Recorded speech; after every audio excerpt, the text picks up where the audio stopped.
With unlimited free delivery, a Walmart Plus membership helps with whatever life throws your way. And the holidays throw a lot. Like when you make a gift list, check it twice, but still forget someone. Or when you plan a dinner for 4, but 14 show up. Or when you turn away for 2 seconds and your dog eats the turkey. Bad boy, Dino! Walmart Plus saves the holidays with unlimited free delivery on fresh groceries and more at everyday low prices. Start your free trial membership at walmartplus.com. $35 order minimum. Restrictions apply. See membership details.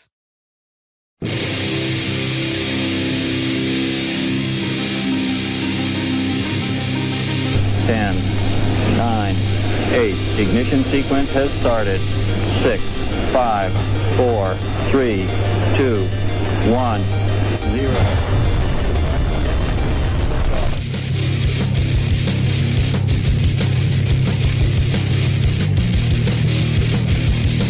You have entered Untold Radio AM.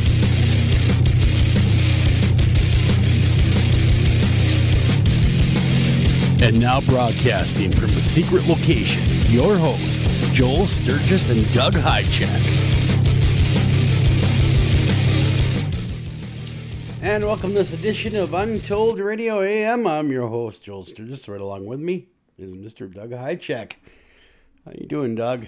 I'm doing good. Did you just get over some head cold or? Yeah. So did I. I still have it. Yep, I still got the darn thing. Yeah, me too. So, it's not terrible, but it's. It was terrible for a couple days. After that, I recovered. But yeah, it was no fun. So, but anyhow, you survived. I survived. Yeah. Who knows? Yeah. It might have been COVID. We might have had COVID. Nah, COVID. Who knows? Who knows? I don't even care at this point. All I know is I stayed home. I ate sambucal. You ever eaten that? It's like made of elkberries. It's supposed to help with your immune system. Took vitamin D, vitamin C, and zinc. And just thought, well, just kind of dose myself with. Yeah. And I feel good. I'm just plugged up, and every once in a while I go into a sneezing fit.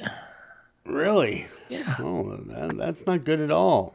That's not good at all. So what have you been doing your time otherwise? Even when I was sick, I was building an e-bike. Oh.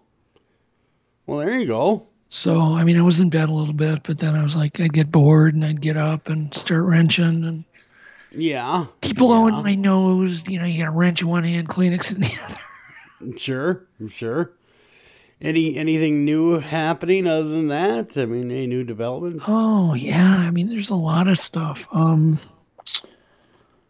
Working on discussing a show based on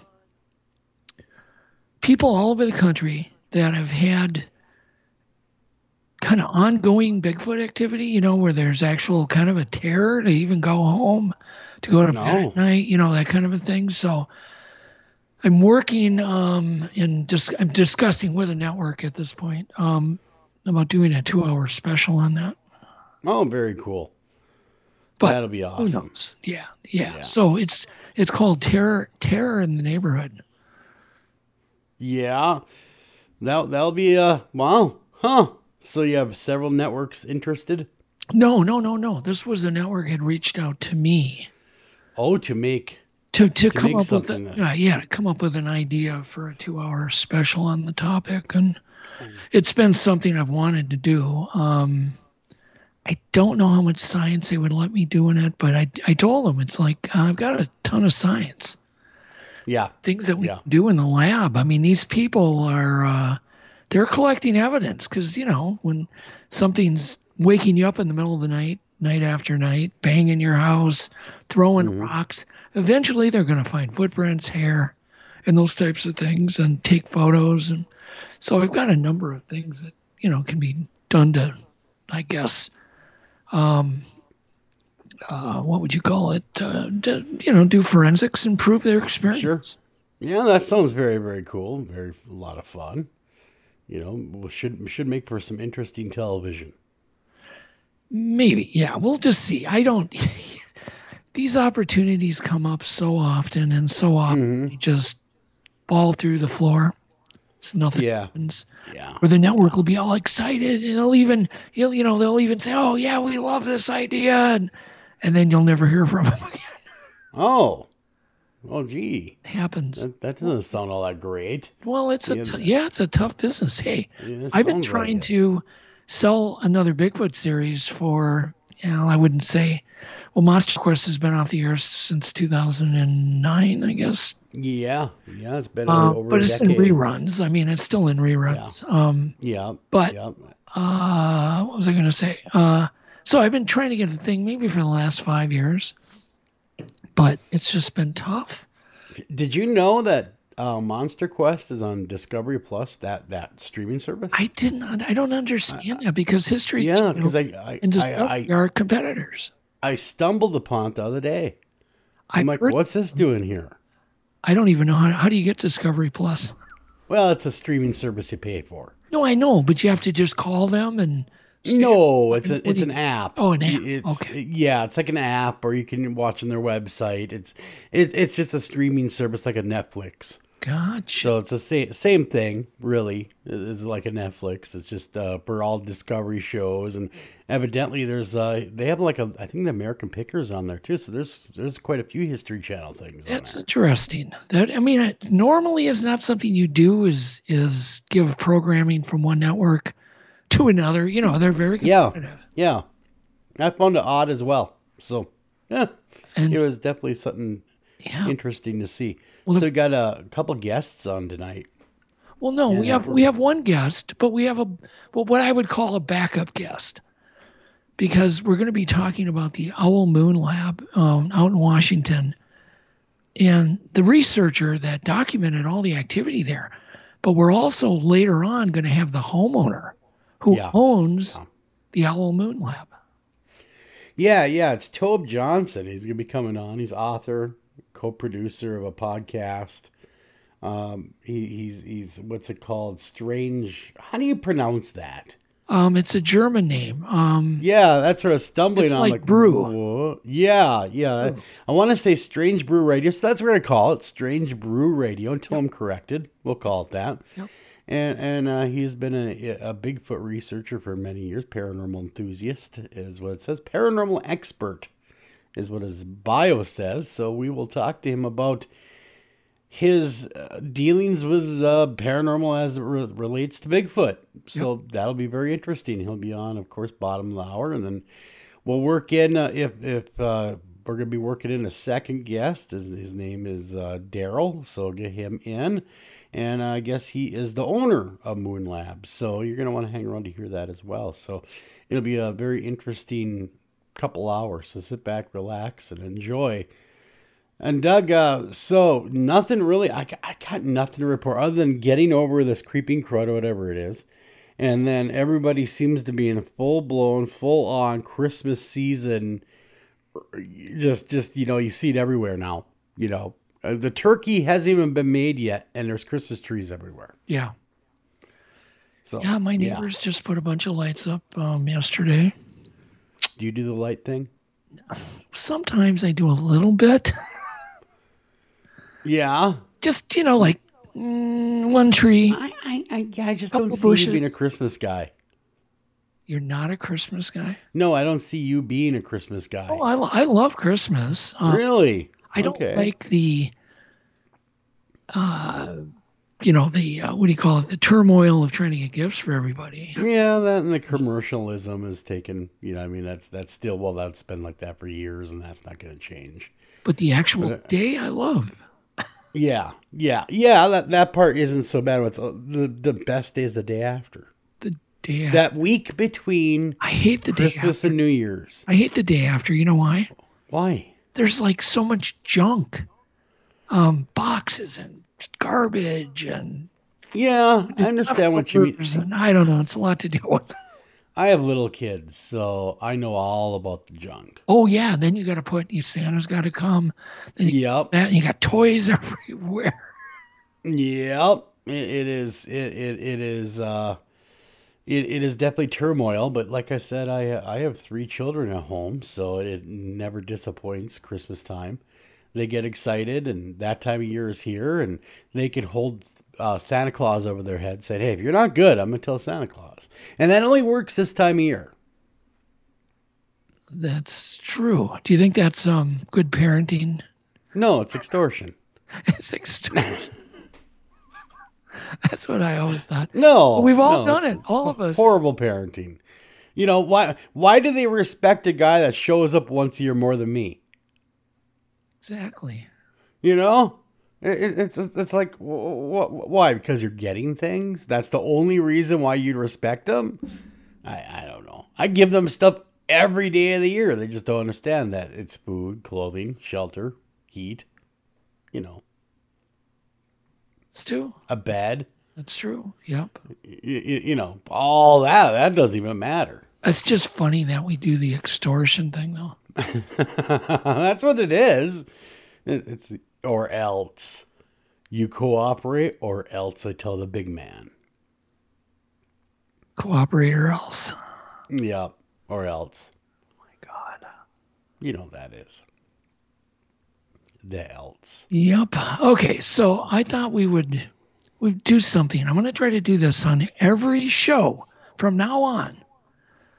We're gonna talk about one unknown paranormal phrase. Oh. Okay. UFO mitosis. Do you know what that is, Joe? I do not know. And you're a paranormal expert. And even you don't know. So that's well, I'm not a paranormal expert. Well, I would certainly put you in the top 80%. Well, yeah. I've been around the paranormal a long time. I've investigated a lot of things. What is that? I thought if we could just go ahead now. Come up, I'll look up a phrase. Okay. Or bring out a phrase that I know that nobody knows. And it gives people a way to it gives them a moniker to describe things they've seen instead of saying, I did this. They can say, I saw this thing do this mitosis. Okay. All that is when a UFO splits into multiple craft.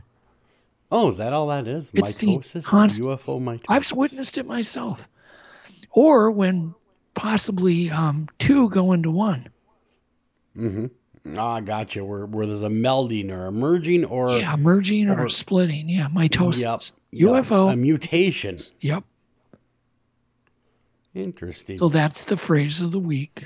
That is the phrase of the week, huh? Yep. Huh? I would have thought you went was people can impress their friends and say, "Oh yeah, I witnessed UFO mitosis." I thought for sure you would have said something like spectromancy. Okay. See, I don't know what that is. We'll save that for next. There you go. Next week. Yeah, well, look it up, kids. Everybody will look it up now. Yep. Be ready. Look it up, kids. So okay. So I'm gonna keep changing the subject here. I don't know why, because I guess I have that. What is that? ADHD. You do. I think so. You do. Okay. So I was sick, blowing my nose, but I'm like looking at all these parts I had gathered up. Total of 71 parts of, to build an e-bike. That's how many parts it takes. Sure. And these are the big components, because a lot of these big components, like let's just take a mirror. The mirror consists of about 25 parts. Just the mirror. And of course, mirror. When you buy them, left-hand mirror for an e-bike. So wow. Buy mirror, it comes in 25 parts. So you need to put the mirror together. That could take 10 minutes. Sure. Follow me. Sure. It's a lot of work. You talk about spooks. I've got spooks happening right now. I've got my computer monitors going off and on. My TV monitor on the side is going off and on. It's really weird. Anyhow, whatever. I'm just going to ignore it and keep going here as long as you can hear me. So you're having ghostly encounters right now as we talk. Spooking me. Huh. Anyhow, okay. So, and I told you I was sick, and I'm looking at all these parts, and I'm thinking, oh my God, it's 71 steps to get this thing. Because that's the way I look at it. It is 71 difficult steps to build this e-bike, including steps that aren't even part of that 71, like wiring things, Yep. soldering, organizing the wires, getting it into a nice wire harness. And I just thought, oh my God, my monitor's going on and off. I wonder what would cause that. Loose connection. Loose connection. Okay. Maybe in the back of your monitor. It could be a lot of things. I'm looking for a loose connection. There we go. I just did the fonts on it. That should work. There you go. That'll work. Okay, so I just thought I'd go through, just because if somebody wants to build an e-bike, you've got to have a frame, rim strips, tires, tubes, derailleur, cable. Okay. The cables for all these. Sure. Speed shifter, for the cars. Shift sensor, which is an electronic sensor that knows it knows what gear you're in, and it shuts the motor off when you're shifting. You got to have the frame. You got to have the handlebar stem. You got to have a 22 millimeter dog bone, bunch of different odd spacers for the dog bone. You have to have handlebar spacers. I had a crossbar, and you got grips, grip collars, bar ends, throttles, 2 brake handles with sensors, so you can, when you squeeze the brake, it shuts the motor off. You have to have a whole bunch of motor clamps, which is about maybe 20 different motor clamps. You have to have a custom chain, 7-speed freewheel, the actual gears back. The rear rack adapters. You've got to have, a custom seat clamp. You've got to have a 52 volt, 20 amp hour battery. Well, that's a lot of stuff. Yeah, battery terminals, wire harness, conduit, zip ties, headlight security system, tail light, custom headlight brackets, water bottle cage holder, pannier bags, custom brackets, cell bag, water bottle, obviously, tire pump, bar ends, left-hand mirror, battery holders, cushions. I was like, anyhow, so I got done, and I'm thinking, and you flick the switch and everything works and runs perfect. And I'm thinking, that's cool. Wow, that's a lot of stuff. It is, and it is such a cool thing. So the reason I'm bringing it up is literally it's not that difficult to do.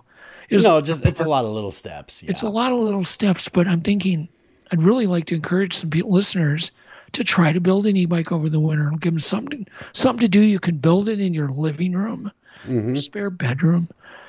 You can do it in the kitchen. So what's the cost? I mean, if you had to break it down in cost. Exactly $1,800 for an amazing full transmission, 80-mile range e-bike. Okay, that's not so bad. About $1,800 in parts. That's not so bad. But they could $1,800. Yeah, you could get it down to, maybe 12 if you do a geared rear hub. But sure. I do recommend everybody do a mid-drive. But you can go on YouTube. All the instructions are there. It'll be a great winter project for somebody. And if they just do one step a day, 2 months will have gone by. Every step is on YouTube. And eventually, by the end of the winter, they're going to have a beautiful, gorgeous e-bike that's worth a lot more than they have into it in parts. Jeez, yeah, because you could probably sell one of those for $2-3 grand. Yeah, the Sasquatch. What do you call them? Sasquatch 2000. Squatcher Stalker 3000. Yeah. Okay. That's what it should be called. Okay, that's just the best name for the thing. Yep. Okay, so I'm going to switch gears again. You're like, I don't even want to talk about that. I don't even want to. Do not name my bike that name. Horrible name. Just don't do it. Even though it's the best name anyone's come up with. It's funny because I've actually had people write me. So how can you help me build a, what do you call them? Squatcher what? Squatcher Stalker 3000. That's it. Yep. That's when you add cameras to them. You add a motorcycle dash cam system. Right. It's a 2000 doesn't have the camera system. Right. Correct. The 2000 is just the e-bike without the camera set, but the 3000 now has all the bells and whistles on it. Yeah. So I built mine in 2 nights. 2 just nights. And of course, I know what I'm doing because I've built many of them. But so an amateur who's never even looked at a bike with a wrench can can go out and get a fat bike, go on YouTube and start building it part by part and just have a ball. I mean, it's a great hobby. It really is. And you have no idea how satisfying it is when you get done, flip the switch, go on a ride. It's like, I bet. It's like building your own motorcycle that makes no noise. Yeah. Really cool. Okay. That is. Trying to switch cool. gears, but you won't let me. I want to get off the bike. Go ahead, switch it. Okay. So you keep hearing about, I mean, every time I open Yahoo, they're talking about election fraud, where they're making fun of people who thought there was election fraud, right?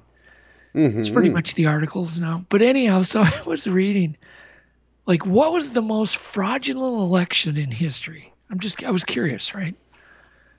So in 1927, there was a presidential election in Liberia, right? Okay. With the incumbent president, Charles D.B. King.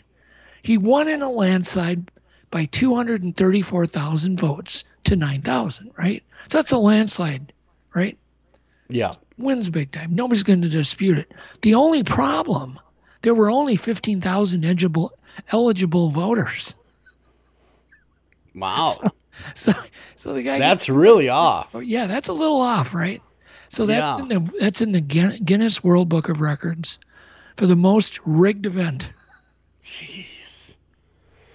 Wow. Okay. Man, oh man, oh man. You know, but a place like Liberia. Well, yeah, what do you expect? Well, what do you want? I mean, that's just the way it is. But if you're going to commit fraud.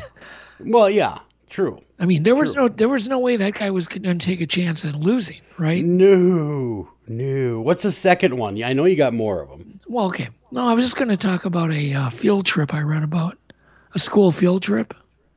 It's the craziest thing I ever read. So in October, the end of October of this year, down in Florida, some teachers took it was in Broward County, took all their students to a gay bar for a field trip.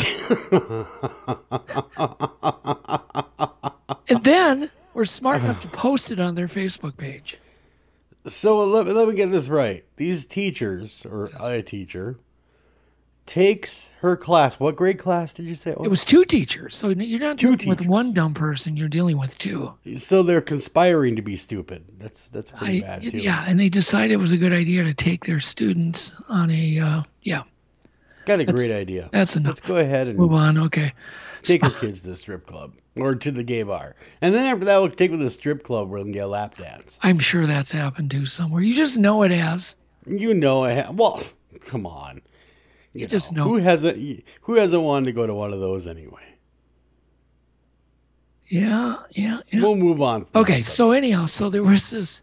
So in India, there was this really harsh story I read. Happened in India. So these people are, they're gonna paint. No, actually, I'm sorry. It happened in Bangkok. They're going to paint this apartment building, high rise. Mm-hmm. So these guys get their scaffolding out and all that crap, and I just about got Joel fine. I had my cell phone on. I'm shutting it off. Okay. Oh. So, but I didn't get busted. So these painters are on scaffolding and they've got rope and all that stuff. And apparently there was a woman, a 34-year-old woman, who didn't like the noise. So she goes out her window and they look up and the ropes start moving, right? And they look up and there's a woman sawing the rope. The hell? And could you imagine that feeling of being 32 floors up and you look and up having a woman sawing a rope? Right out of a cartoon. Remember in the cartoons? Yeah. Someone was always cutting the rope. Always. And to the point, I remember even as we were kids playing, pretending like you're cutting the rope to someone's hanging by a cliff. But anyhow, we know how that all worked out, right? Okay. Yep. So we can just move on. Are we doing the quick headlines? Yeah. Is that what you're trying to do here? No, it's not what I'm trying to do. I'm actually doing it. I've already done 2 of them. They're just I read. Let me help you out. Because, as you know, I'm the king of the funny headlines. I don't want funny. Oh, go ahead. Okay, Weight Watchers donor. Wait, hold on. Man found dead in graveyard. That's enough. We don't talk about it. Okay. So, I read another one where a guy, it was titled basically the best DWI excuse ever, right? Ever in history. You could only imagine the collection of DWI excuses that the police get literally every week, right? Oh, yeah. Because when someone's drunk and they're caught, there's always some, oh, my grandmother died, or, there's always something, I'm sure. There's a reason. There's a reason why they're doing it. And I've heard about a lot of DWIs happen because someone will, run their car into a side of a building. Try to park. They do something really stupid. But anyhow, so the police pull this guy over, right? Once again, this happened recently in October in Gillette, Wyoming. Anyhow, the guy gets pulled over. Guy emerges from the truck. He's got his 2 sons, 15 and 4 years old. In the vehicle. 15 and 4. The guy's drunk. Oh, boy. And he tells the sheriff that, he had been drinking, totally admitted it. Totally. But he said, but my 4-year-old was sitting on my lap and doing and was doing all of the driving. Oh, God. And oh, boy. Could you imagine? Oh, boy. Guy, he was going to get off by saying his 4-year-old was driving. Yeah, sitting on his lap. Oh, that's much safer. Okay, anyhow. So, we don't need any more details on that. I'm going to leave you with one of these right here. This is the one that'll end it all. One-armed man applauds the kindness of strangers.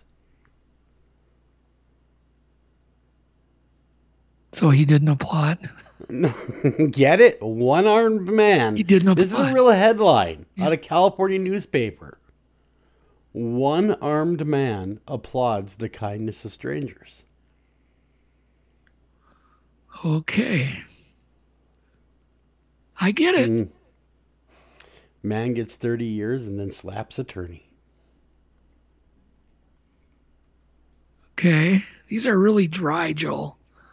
Well, they're real headlines. Like they're dry. They are dry. Life is often. So this guy, now getting back to your story before I interrupted with my 2 hilarious, rollicking, just make you laugh, side-splitting headlines. Not funny headlines. Okay, go ahead. Okay. Gets pulled over and says, hey, dude, here's the deal. My 4-year-old was doing the driving. It's okay. No, he admitted he was drunk. Yeah, he admitted. Yeah. My 4-year-old was sitting on my lap, and he was actually doing all the driving. Jeez. God, it's just like, you just can't go and you can't be any more stupid.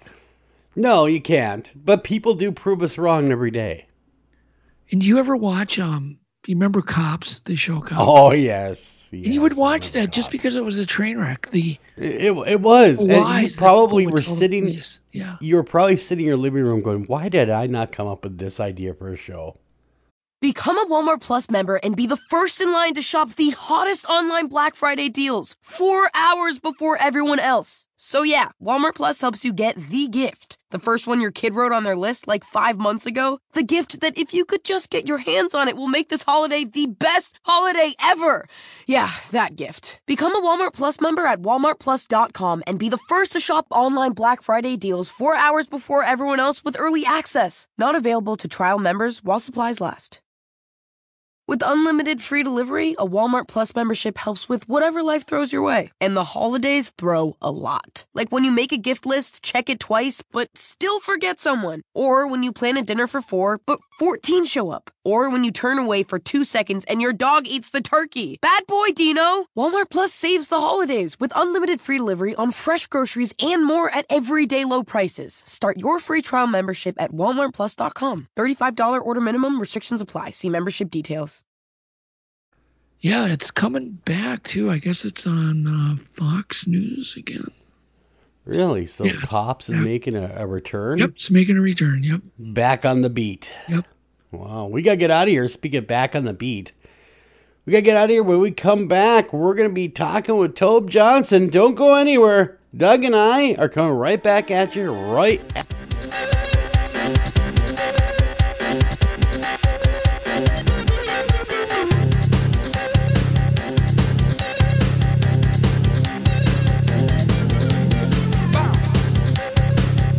Hi, Tom Bodette. If you can hear me, then you have an internet connection, which means you can do cool things online, like listen to streaming radio, obviously, or watch a video of a monkey washing a cat. Let your freak flag fly. Or you can book a room at a great price at Motel6.com. Isn't the internet wonderful? Everything you want right at your fingertips, and whoa, did not need to see that. I'm Tom Bodette for Motel 6, and we'll leave the light on for you. Unexpected reactions to smart financial decisions brought to you by feedthepig.org. Well, I finally did it. My student loan is totally paid off. I can't believe it. I can't believe it either. I paid more than the minimum each month, and soon enough, it was gone. So you're just giving up? Giving up on what? The life of luxury. Egyptian cotton, caviar Thursdays, designer everything. What are you talking about? Our plan. What happened to winning the lottery and mastering the art of the perfect mimosa? Hosting galas, wearing enough jewelry to require a bodyguard, vacationing in the French Riviera, and then buying it. I just thought maybe it was time to prepare for my future. You know, set some financial goals, make some smart investments, open a 401k. Financial goals? Investments? A 401k? You are horrifying right now. Listen, if winning the lottery were easy, everyone would do it. When it comes to financial stability, don't get left behind. Get tools and tips for saving at feedthepig.org. This message brought to you by the American Institute of CPAs and the Ad Council. Northern Tool and Equipment. So me and the boys head out to tailgate today and find some other fans in our spot. Well, it happens. Cheering for the wrong team. Oh, this is war. Even worse, they've got this couch set up and everything. A couch? Yeah, it's sectional. All right, first thing, don't ever use the word sectional again. Done. Second, I want you to grab a 4,700-pound tow chain with J-hook and grab hammer. Throw that on the back of your truck. Got it. Now you're going to Hail Mary the J-hook over the end of that couch. Time to find a better spot for your new friends. That should do it. There's no problem a little horsepower can't solve. Northern Tool and Equipment. Taking a family of 5 to the amusement park can cost a small fortune. Oh, yeah. So to save some money, we thought, hey, let's bring the amusement park to us. Yeah. Go ahead. All right. Step right up, young man. Are you ready to ride the wacky waterfall?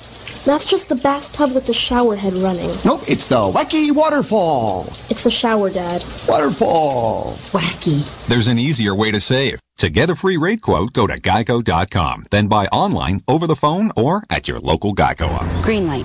Hey, girl. School zone. I'm getting hungry. Car changing lanes. You want to meet me for pizza? Stop sign. Intersection clear. Yeah, street. Pizza sounds good. Ballin Street? Girlin Street! It's hard to concentrate on two things at once, like texting and driving. Stop the text, stop the wrecks. How will you stop texting and driving? Tell us at stoptextstopwrecks.org. Brought to you by the National Highway Traffic Safety Administration and the Ad Council.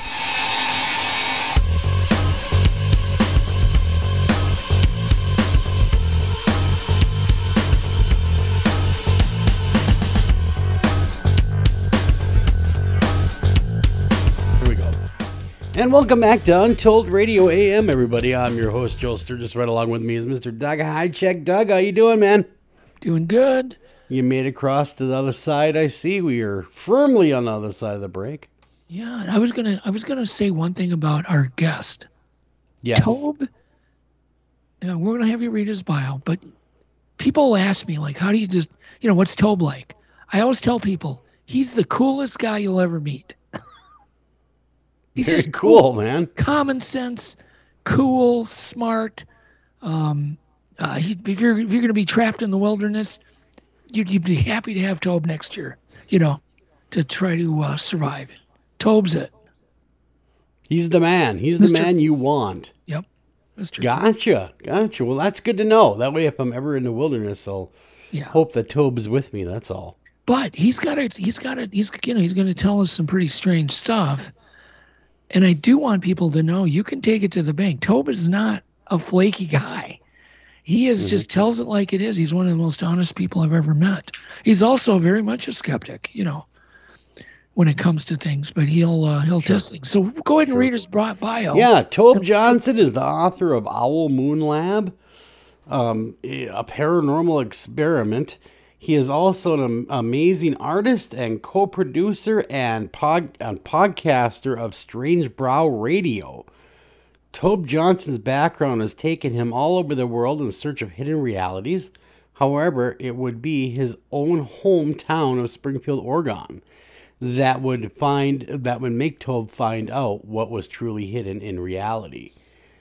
Tobe goes on he has been one of the foremost Sasquatch researchers around, and he's written a great book, of course, called The Owl Moon Lab, a paranormal experiment again. He also, like I said earlier, hosts the cool, awesome podcast. Check it out. It's everywhere. Strange Brau Radio. Thank you, Tobe, for coming on the show.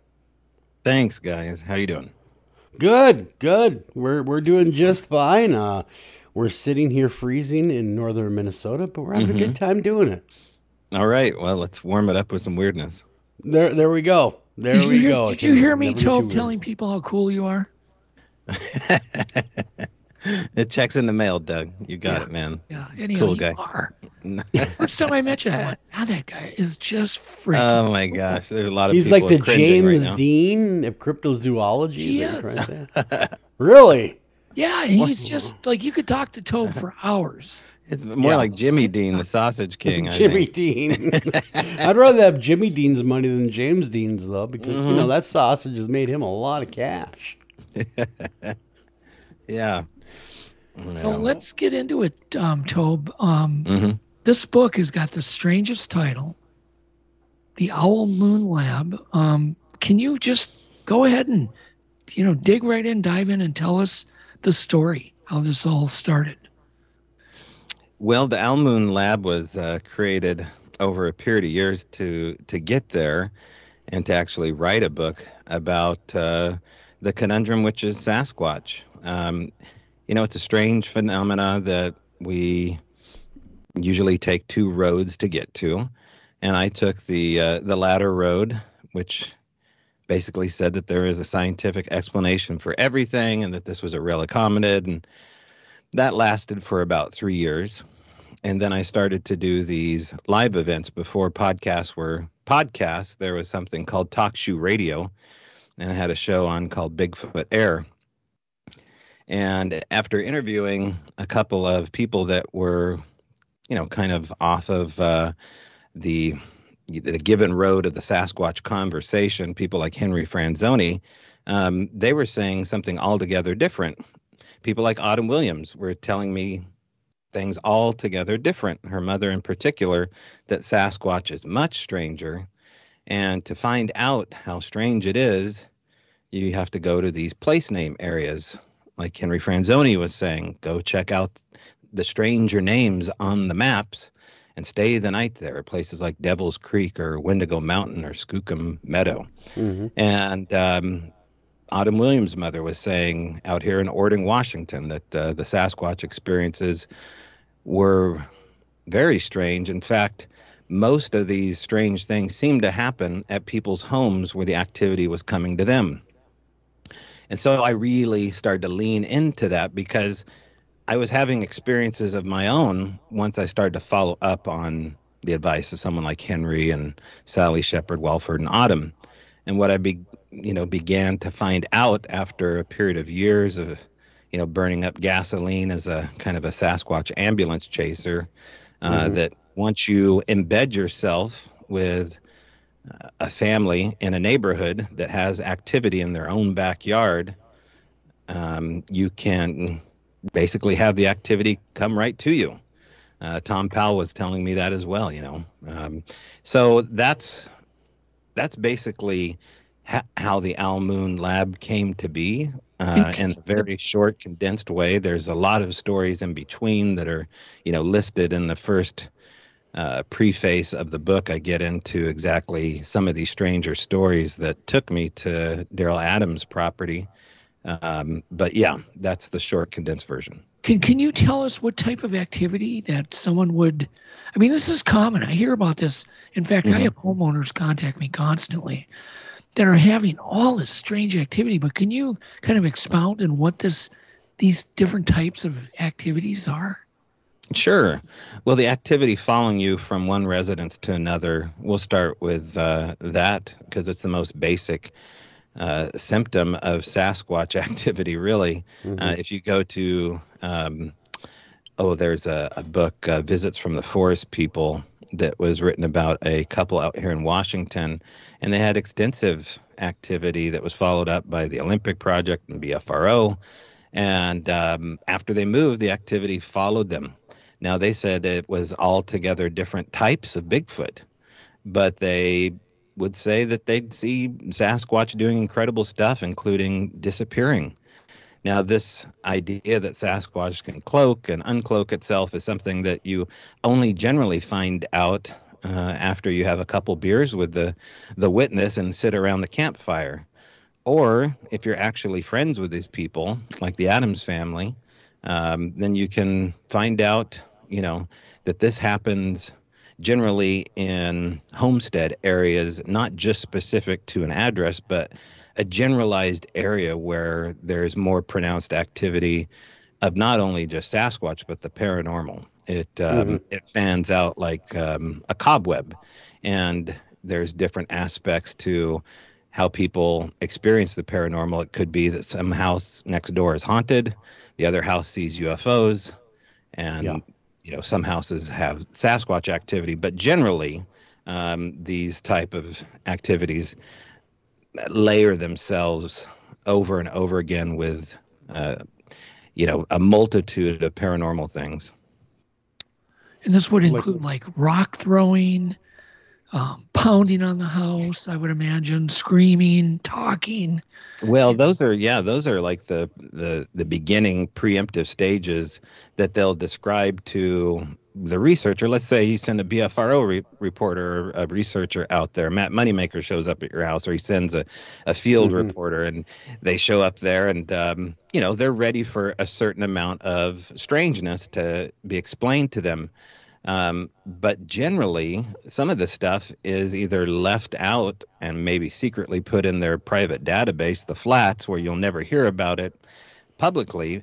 But in those databases are things like not only tapping on the outside, but tapping on the inside, footsteps inside the house, gifting, things that are left not only inside the house, but in areas of significance, objects that are significant to the person, what I would call tailor-made objects left for an individual for a certain time. There's an appreciation for this phenomena to have a whole production laid out at a certain time for an individual. An example of that would be an individual walks out to the bed of their truck, and sitting on the bed of their truck is a tool that's been missing for a long time. Suddenly it's just, showing up on the way, so this guy can use it on his way to work. It's like, where did this thing come from? It's sitting right here on the bed of my truck. So those are the smaller parts of this here. Cloaking is not something small at all, but Doug is looking into a scientific explanation of how that might happen with the hair of a Sasquatch. I'm of the camp that that something else is going on here altogether more unreasonable, and that we're looking at something that loves to keep itself secret, has done a brilliant job of it, and loves to watch us spin our wheels. And there's a certain amount of this here that no one really ever talks about. Someone told me really early on that there's this Bigfoot curse. I'm like, well, what do you mean, the Bigfoot curse? I'm like, well, you spend your whole life just chasing shadows, and you'll never have any more than, these experiences to prove it. Yeah. But, for me, I always loved the mystery. I didn't want this to be solved. And along the way here, it's proven itself to be the perfect fit for me, that this won't be solved in my generation. And so for me, it's an endless adventure. Mm-hmm. Mm-hmm. So what do you make of the people that they're outliers of the Bigfoot community, the ones that talk about Bigfoot and portals and being able to just disappear at will? What do you get out of that? Are you a believer in that, or are you somewhere in the middle? Become a Walmart Plus member and be the first in line to shop the hottest online Black Friday deals 4 hours before everyone else. So yeah, Walmart Plus helps you get the gift. The first one your kid wrote on their list like 5 months ago. The gift that if you could just get your hands on it will make this holiday the best holiday ever. Yeah, that gift. Become a Walmart Plus member at walmartplus.com and be the first to shop online Black Friday deals 4 hours before everyone else with early access. Not available to trial members while supplies last.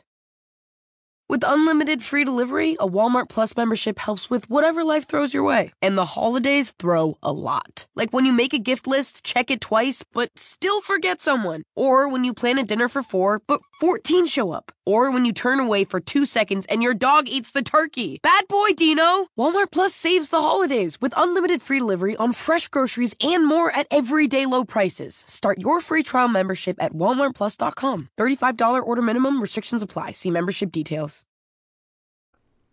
Well, Joel, So we're experiencers at the Almoon Lab. In particular, we had just a multitude of examples of unexplainable activity. Mm-hmm. And we were really diligent to figure out, A, who's hoaxing us, because that's the first thing you got to go to. It's like, how could this happen? What level of production would it take? And what do we do to catch them? Yeah. And since we weren't able to do that, and we spent over, 1,400 hours worth of audio, tons of video, up for hours on end for over a year in my case, and never, ever able to catch anyone hoaxing us, and then bringing in, I think, up to 15 other witnesses to experience this, and now a documentary crew. The idea of there being a portal isn't so weird to me. In fact, it makes so much more sense that whatever's happening here is super comfortable living just right outside of our perception. Sure. And so if you can wrap your mind around the fact that most of the world that we know of is within our perception, but there's this whole other ecosystem of weirdness, and it might be much larger than ours, that we can appreciate, that is just right outside of our perception. And periodically, like the blades on a fan, you catch a glimpse. And I'm not quite sure why that is, why you catch glimpses periodically, but whatever's going on, cameras are a no-go. And that was something that took me a while to figure out. Now, I just wrote a big post about that with David Becara, and whatever the rules are between Bigfoot and the paranormal, cameras are, generally a no-go when it comes to Sasquatch. Audio equipment, on the other hand, which was what we used a lot of at the Almoon Lab, we walked away with things that got us closer to the phenomena. Mm-hmm. Okay, so like many researchers have said, I can't seem to get this thing on camera no matter what I do. I've done this, I've done that. It befuddles me. Where audio, like he says, just the opposite. I get all sorts of activity. They'll even carry away my recorder and then bring it back. Mm-hmm. And it's been recording this whole time. So why is that? Why are they so shy? Why do they not want to be seen, in your opinion? Well, I'll reiterate what I just wrote a couple of days ago with David, is that, there's some percolating thoughts in my brain about why that would be. My go-to answer is that they sense this environmentally like you would a piece of fiberglass in your hand. Now, that there's a sliver, a tiny microscopic thing embedded under your skin that hurts. You can feel it, but you can't prove it. You can't x-ray for it. You can't show your wife the fact that you have a sliver, but that there's pain there. I think that they sense their environment on that same kind of level, but with an EMF appreciation for the woods. If you look back in history at the legend of the Green Man, you have something that is more of like a a forest spirit of sorts that is so entrenched and embedded into its environment that it is its environment. And I've been interviewed a fair amount of people, including the stuff that happened that we'll explain here when Daryl hops on the phone with us, is that there's something going on with them and the trees.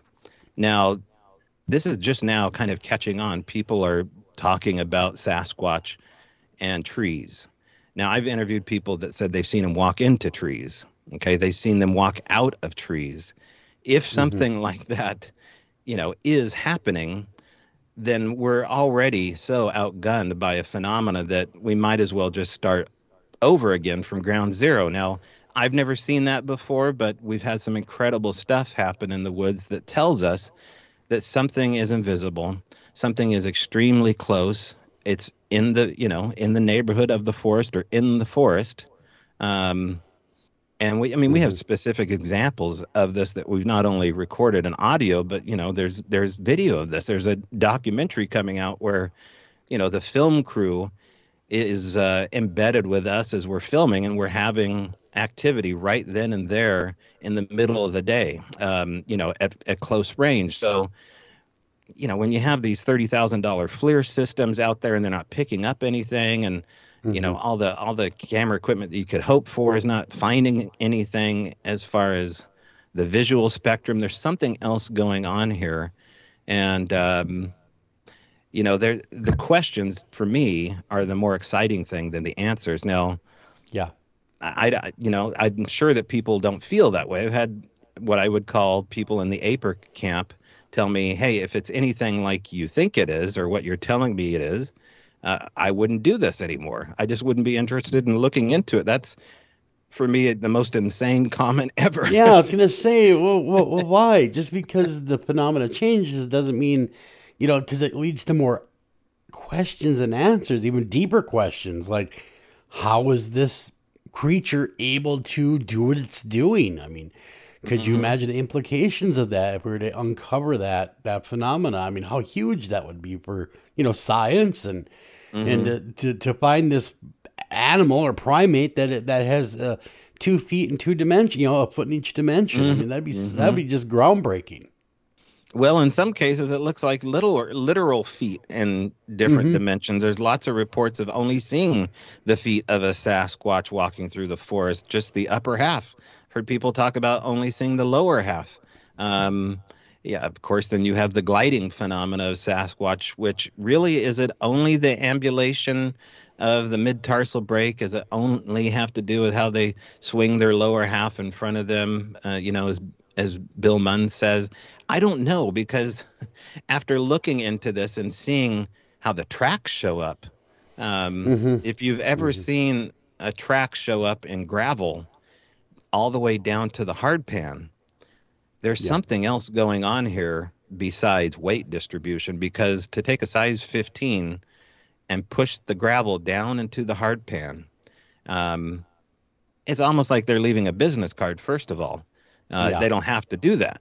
And by the way, they can walk through the gravel without making a sound. We had evidence of that. But when they want to make a sound, or they have to make a sound, and it sounds like a dude, or on one occasion it sounded just like a guy running away. You just hear what sounded like a young 400-pound or 300-pound guy running down the gravel driveway. But I think that in my case, I thought that there was something to do with the vibrational state of how they were leaving these tracks in order to penetrate these small rocks down into the hard pan and leave these 5-toed size 15 tracks. So interesting theory, but who knows?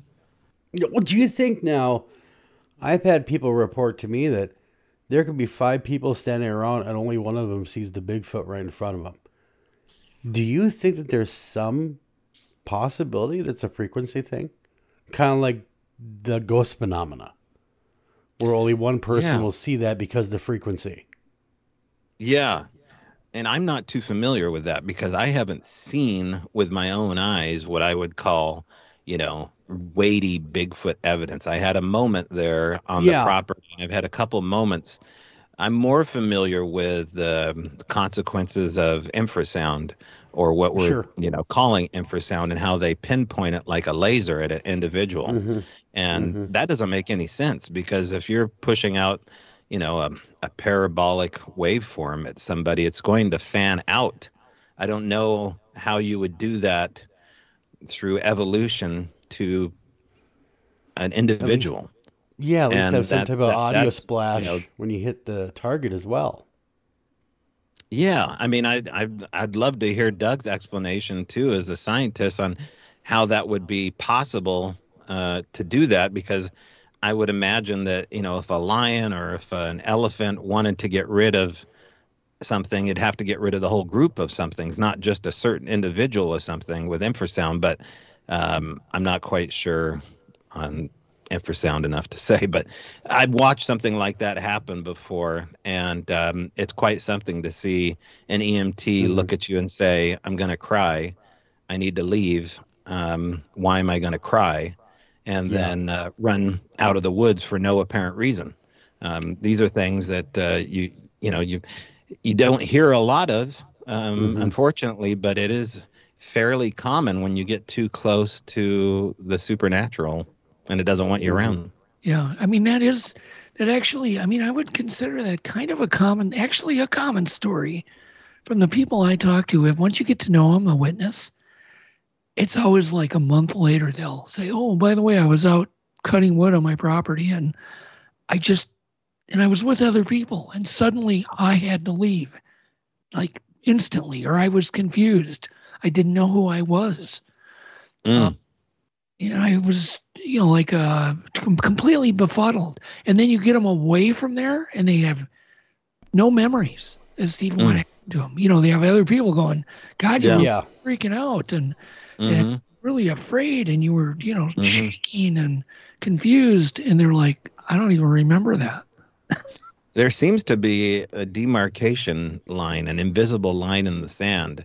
Maybe it's a creek, maybe it's a pine cone sitting in the middle of a skid road, but there is a line, and they know where the line is. On the occasions that I've seen it, they know exactly what line they're not supposed to cross. And in my case, I was able to cross it perfectly fine. It was not aimed at me. And to be honest, I thought the guy was crazy. I thought, well, I don't know. He's having a mental breakdown from some PTSD moment I'm not aware of. But then when other people started to cross that line later on in the night, and they started to have, feelings, and, then it just expounds itself into a weird category that you just have to accept. It's part of the phenomena.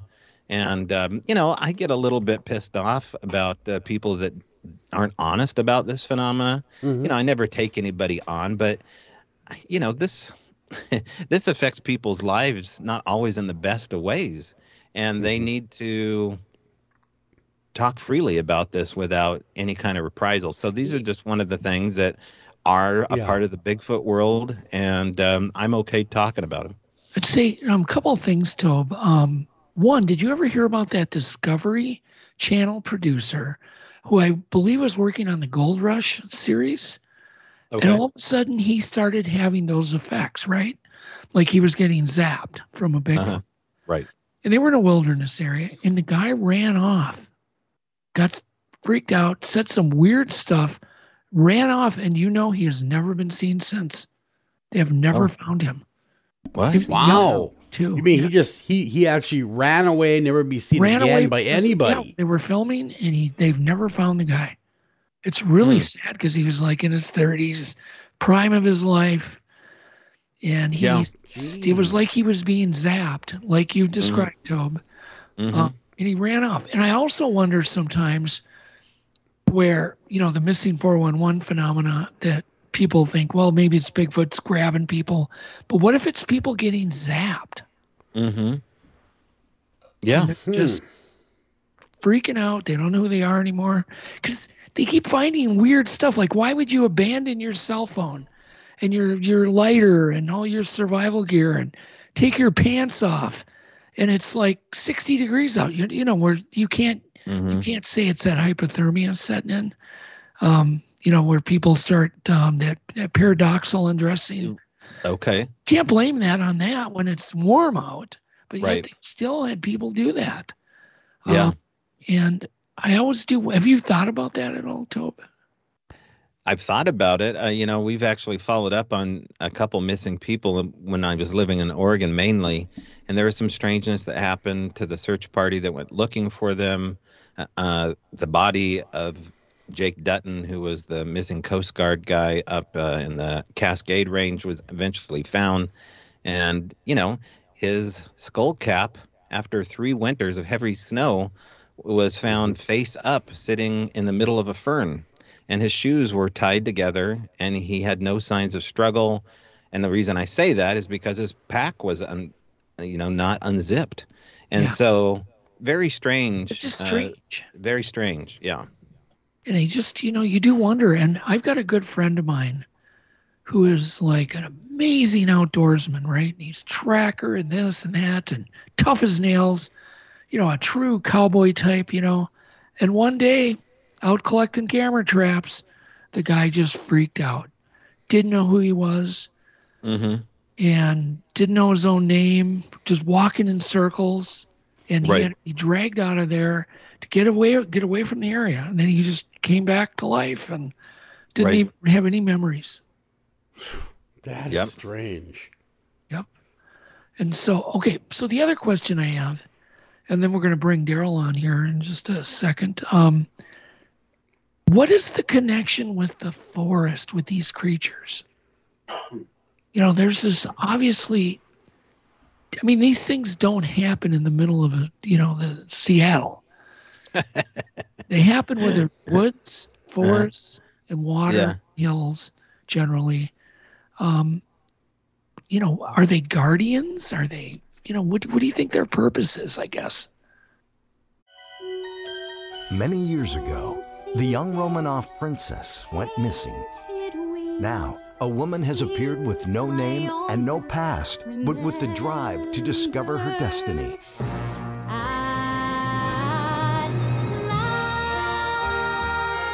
Her past is a mystery. Her future is an adventure.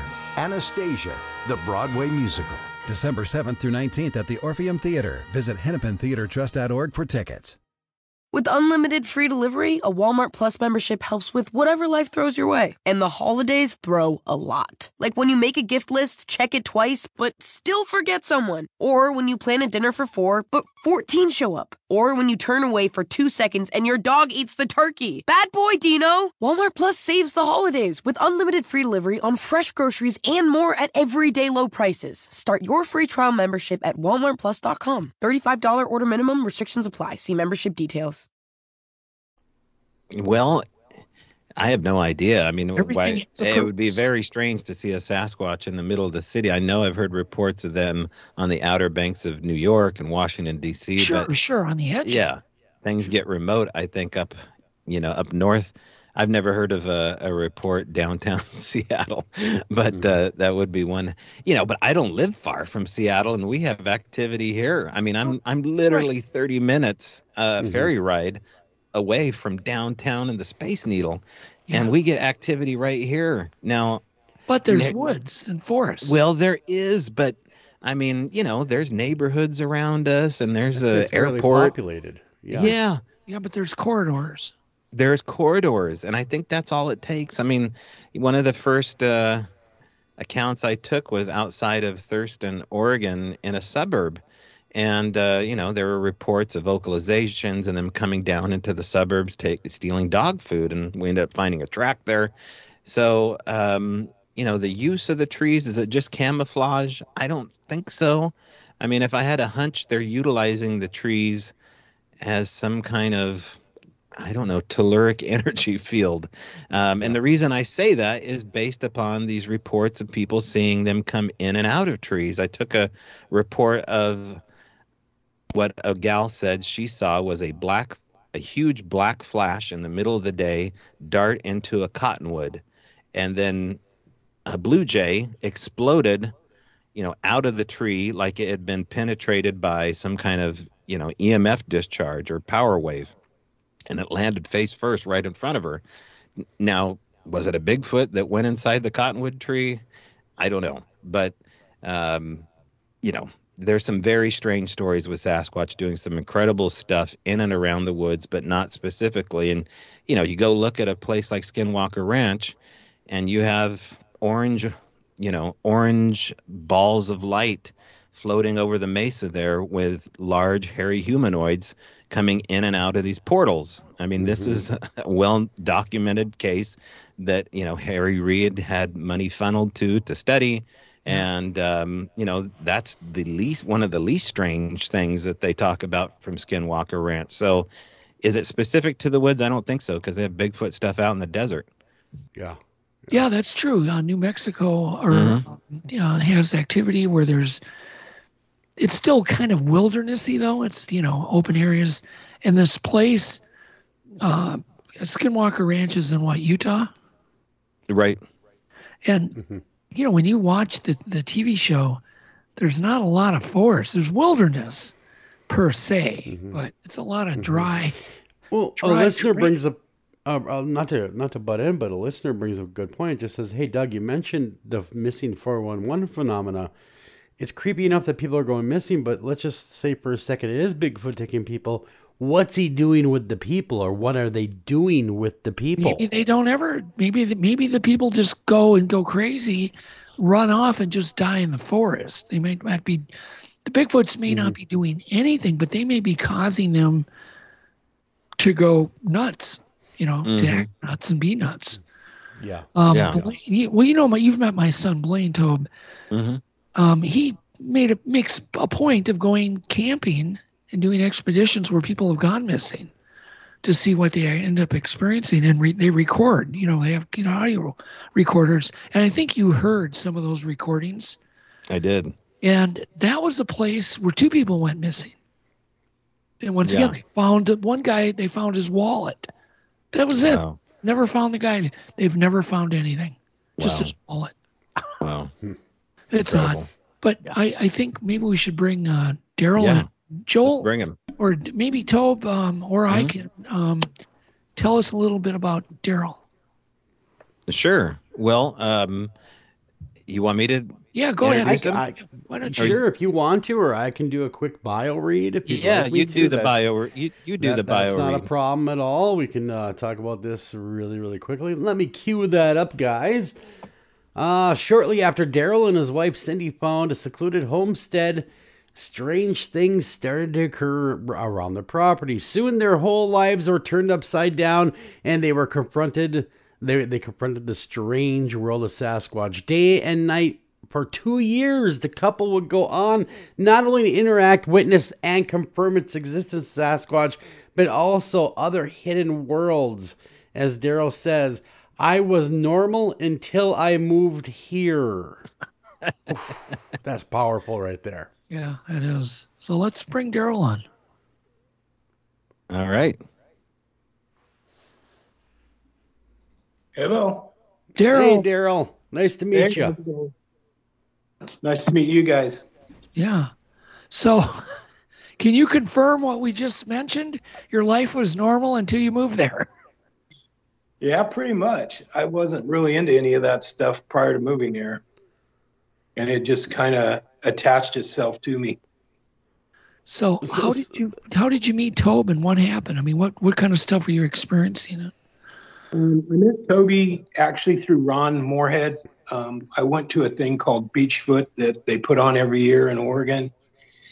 And I was talking to people about what was kind of going on at the place. And I met Ron Morehead, and he told me, well, there's a guy in your area that investigates that kind of stuff. And he gave me Tobe's information, and I contacted him, and it just kind of went from there.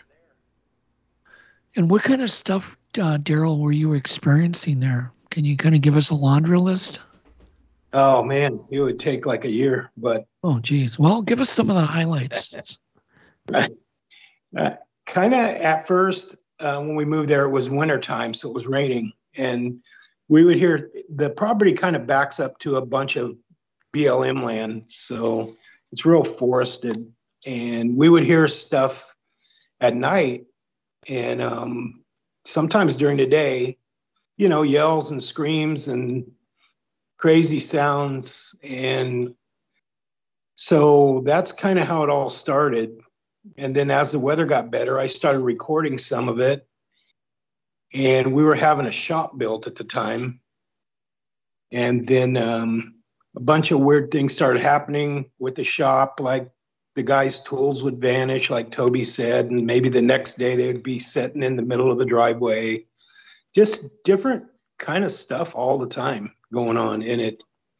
And as it got going, it just never stopped and got weirder all the time. Was it like night after night? I mean, this was almost a daily occurrence, weird things.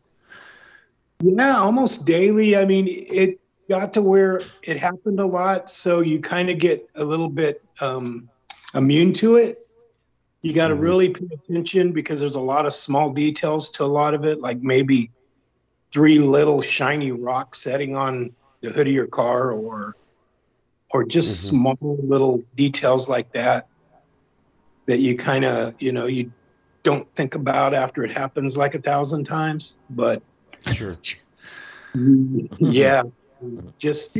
Did you guys experiencing like being woken up in the middle of the night from having the house banged or hearing pounding on the walls? Or yeah, the back door of the house, it was a big 2-story 5-bedroom house, old farmhouse, and the back door to the house was backed up to the woods. So 2 a.m. times you would hear boom, boom, boom on the back door. Of course, I'd grab my pistol, run out with my big light, and nothing.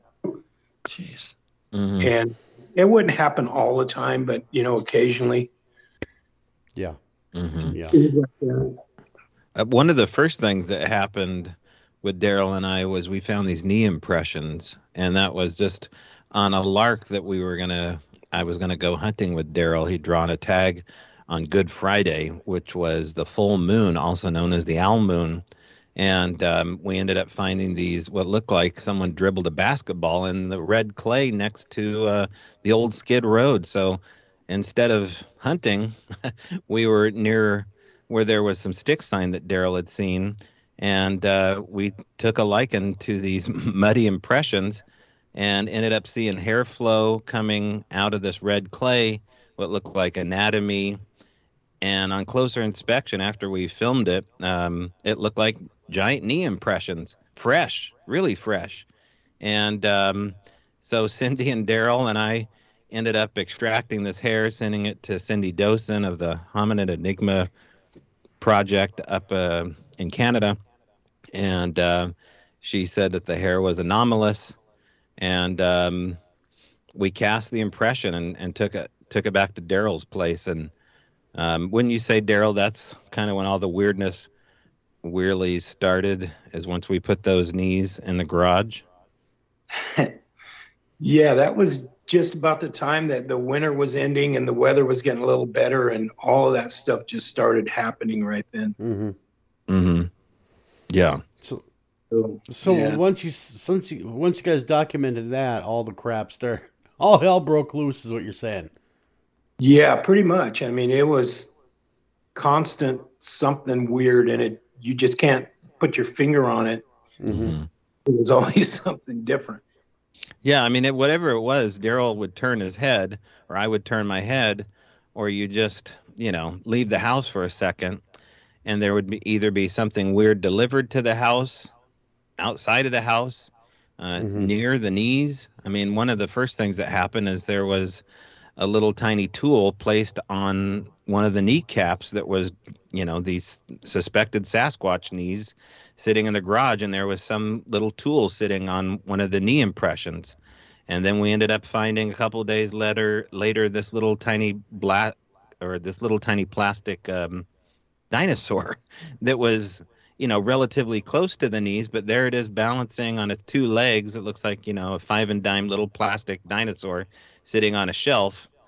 And these unique gifts start up, all the time. And Daryl wasn't immune from it at all. I mean, yeah. Daryl, what kind of things would you find inside the house that would blow your mind? Because it wasn't just outside the house. We would have stuff, found inside locked houses.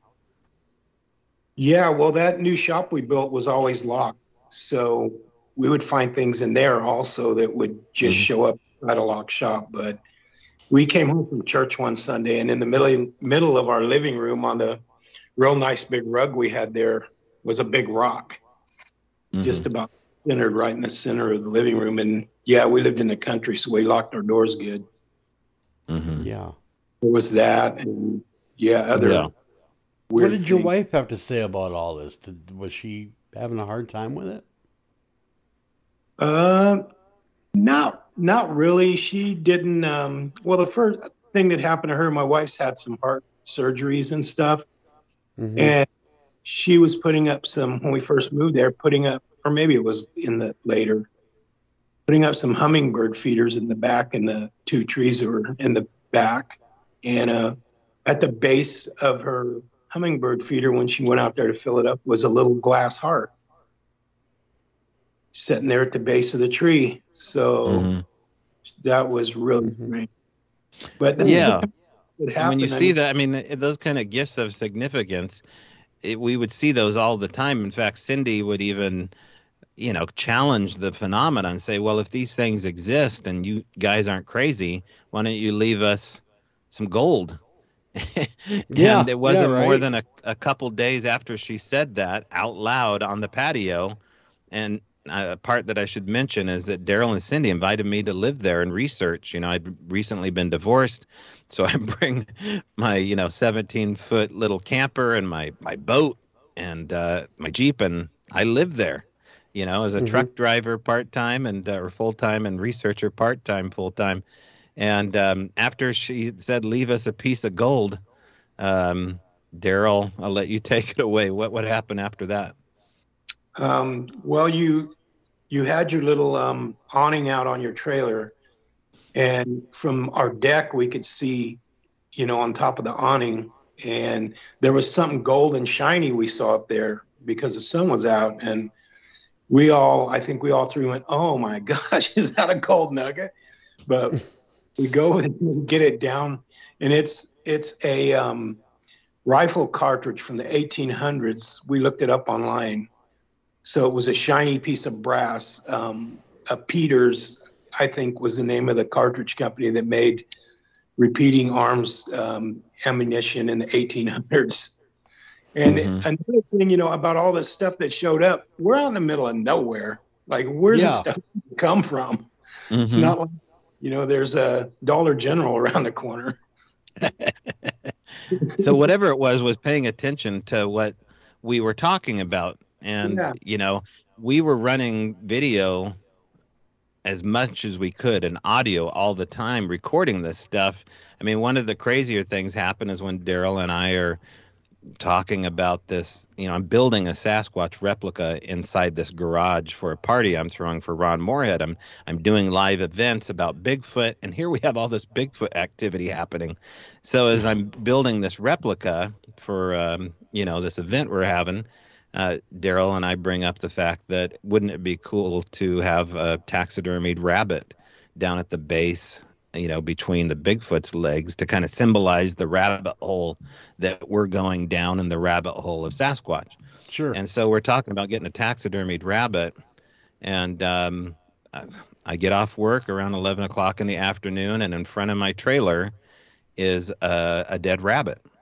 Now, it's like July, I think, or August. It's hot, and it's 11 o'clock or so in the afternoon, and there's no predation on this animal. There's no bugs. There's no bees. There's definitely no maggots. And it's just kind of getting to the rigor mortis state. And so I, had a tendency to go call Daryl out of his house when I get off work, and there'd probably be something weird for him to come look at, but he was never expecting that. And so that's one of the things embedded inside of this book too, because Doug had the brilliant idea, and so did his son, to put in these QR codes throughout the book. So as you read along and I find this dead rabbit with Daryl, you can actually relive this experience as you turn the page and scan your phone over this QR code and go directly to this moment where you can see that there is a rock embedded inside this rabbit's head. I can't think of anything other than a slingshot that would do that if a human was in charge of killing a rabbit. But, you know, these gifts of significance, you just have to kind of get used to them. So whatever was happening there, they took a liking to us enough to deliver groceries. Were there other dead animals delivered? I mean, I hear about people getting snakes and so and all sorts of weird. Well, after that rabbit was left, we were joking around, me and my girlfriend. She goes, well, thank God they didn't leave you a snake because you hate those. And I think it was 3 days later in the same exact spot, a snake turned up fresh with its head pinched off. And Daryl, describe when I say pinched off, you describe what that looked like to you. It looked like something really strong just kind of grabbed the snake and just pinched its head off almost completely. I think there was a little tiny bit of skin holding it on. Mm-hmm. But also, you know, it was a summertime, like you said, and around Oregon there's a lot of these little yellow jackets or meat bees or whatever you want to call them, that if there's a piece of meat laying around, they eat that thing in no time. Mm-hmm. They're like little flying piranhas. Mm-hmm. Neither the rabbit nor that snake had anything on it yet. Not even an ant. Wow. It was literally like they saw me coming down the road. You know, there's this long Weyerhaeuser road, and they were waiting for me to get close enough to deliver a gift. Mm-hmm. And, you know, I hate snakes. I absolutely hate snakes. And to see that laying there after we had just talked about this. And it just goes on and on. I had cell phone issues, and underneath the oar of my boat was a broken cell phone. This was a private conversation between me and Daryl saying, hey, my iPhone's busted here. I need a new cell phone. And then all of a sudden I find a muddy cell phone delivered there. Daryl would end up seeing a Sasquatch on its own eventually, and UFOs and countless other weird things as well. So it was overwhelming at times, and at points you kind of just needed a little break from it all. Jeez, that's a lot of phenomena. Amazing. Yeah. The cell phone story really gets me. I mean, what are the chances of that? Well, not only that, but Daryl, what about the time when you and I are standing next to the boat and we look under the oar where the cell phone was and we find an antique Christmas ball? Describe that moment. You remember? It was like a Christmas ornament from the 50s or something. Yeah. And I think we'd been talking about, Toby's son likes Christmas stuff. He likes the decorations and all that. And we'd been talking about that kind of stuff. It was like, if we sat in the shop and talked about something, it seemed to show up. I don't know how. You're out in the middle of nowhere. Yeah. I think a baseball showed up, an arrow. There was a whole line of stuff that showed up. And but this is all stuff they could have stolen years ago, or been stashed in the woods, or found it in the woods, and then brought it to you guys. It's so cool. Yeah, it had a patina. Everything had a patina to it, like it had been stowed away. A slight bit of mud or moss growing off of it. I mean, you just imagine like a Sasquatch Goodwill, and they just have, just millions of items sitting there for the perfect moment. And what we noticed is that these objects would grow in size over the year. So it started off with little rocks or marbles or little tiny toys. And as we went out and we lined it up on the sidewalk there, we could see, because we had everything dated, that things got bigger. Like we got a cell phone now. Now we got a baseball. And that happened when we were talking about leaving a ball out like Jane Goodall style to see how they'd interact with it. There's a story about Ron Morehead bringing a ball out with Scott Nelson, and they actually hear the rubber ball bounce around the high Sierras after it's stolen.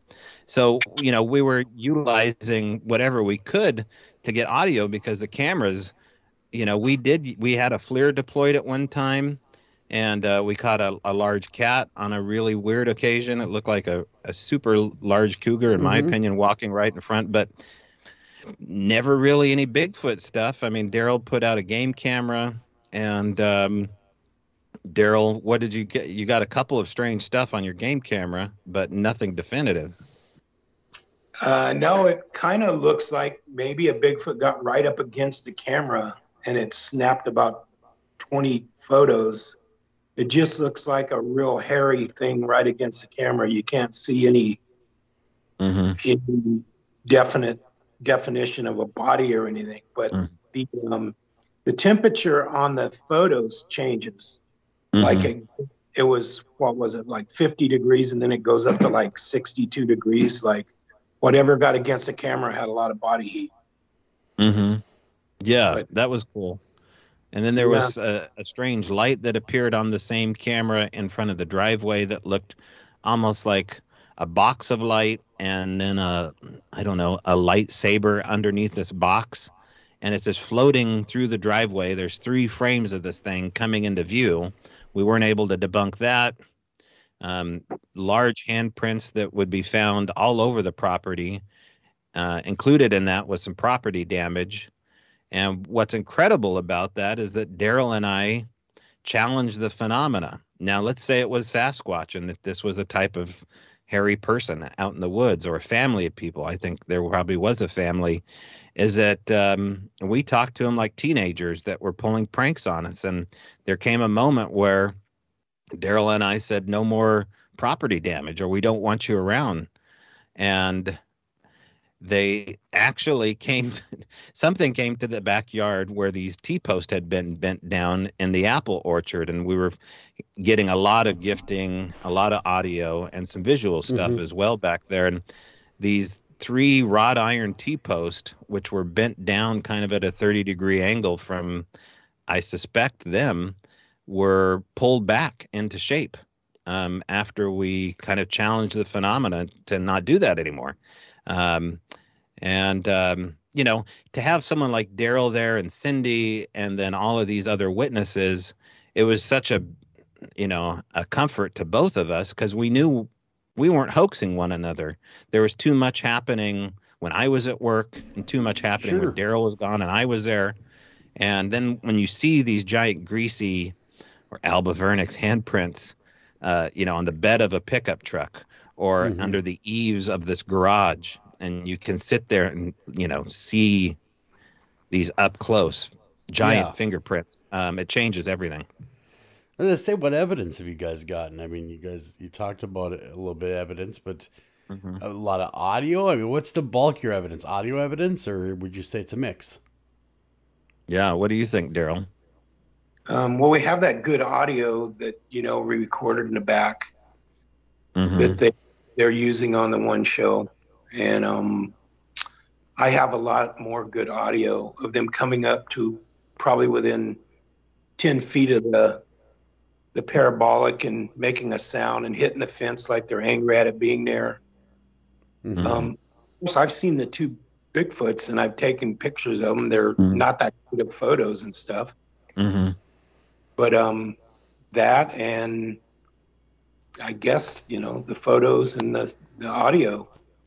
It's kind of overwhelming, the amount of evidence from Daryl's property, because there's, when we cast these, not only these knee impressions, but we cast prints. I mean, Daryl found amazing prints in the back of the property after and before the property actually sold.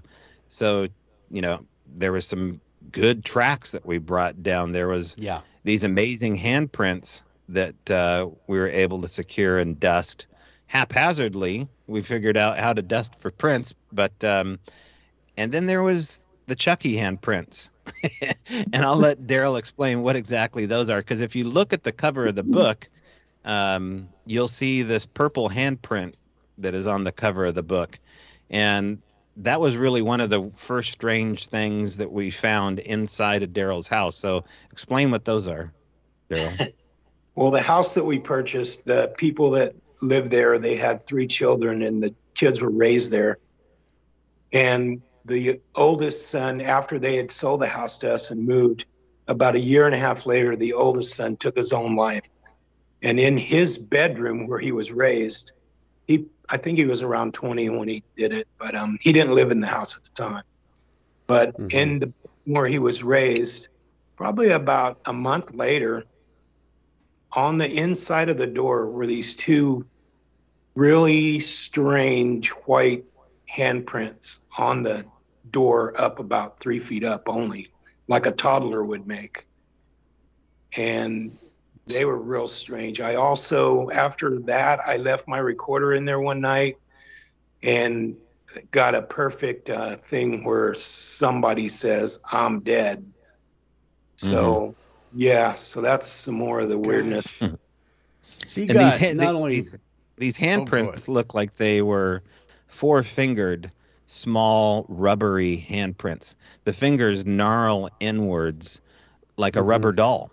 And it was this chalky white albivernix, oily substance infused into that plastic door that most doors are made of, not actual wood. And when we threw up a black light on that, you could just see it like all get out. I mean, it just totally lit up.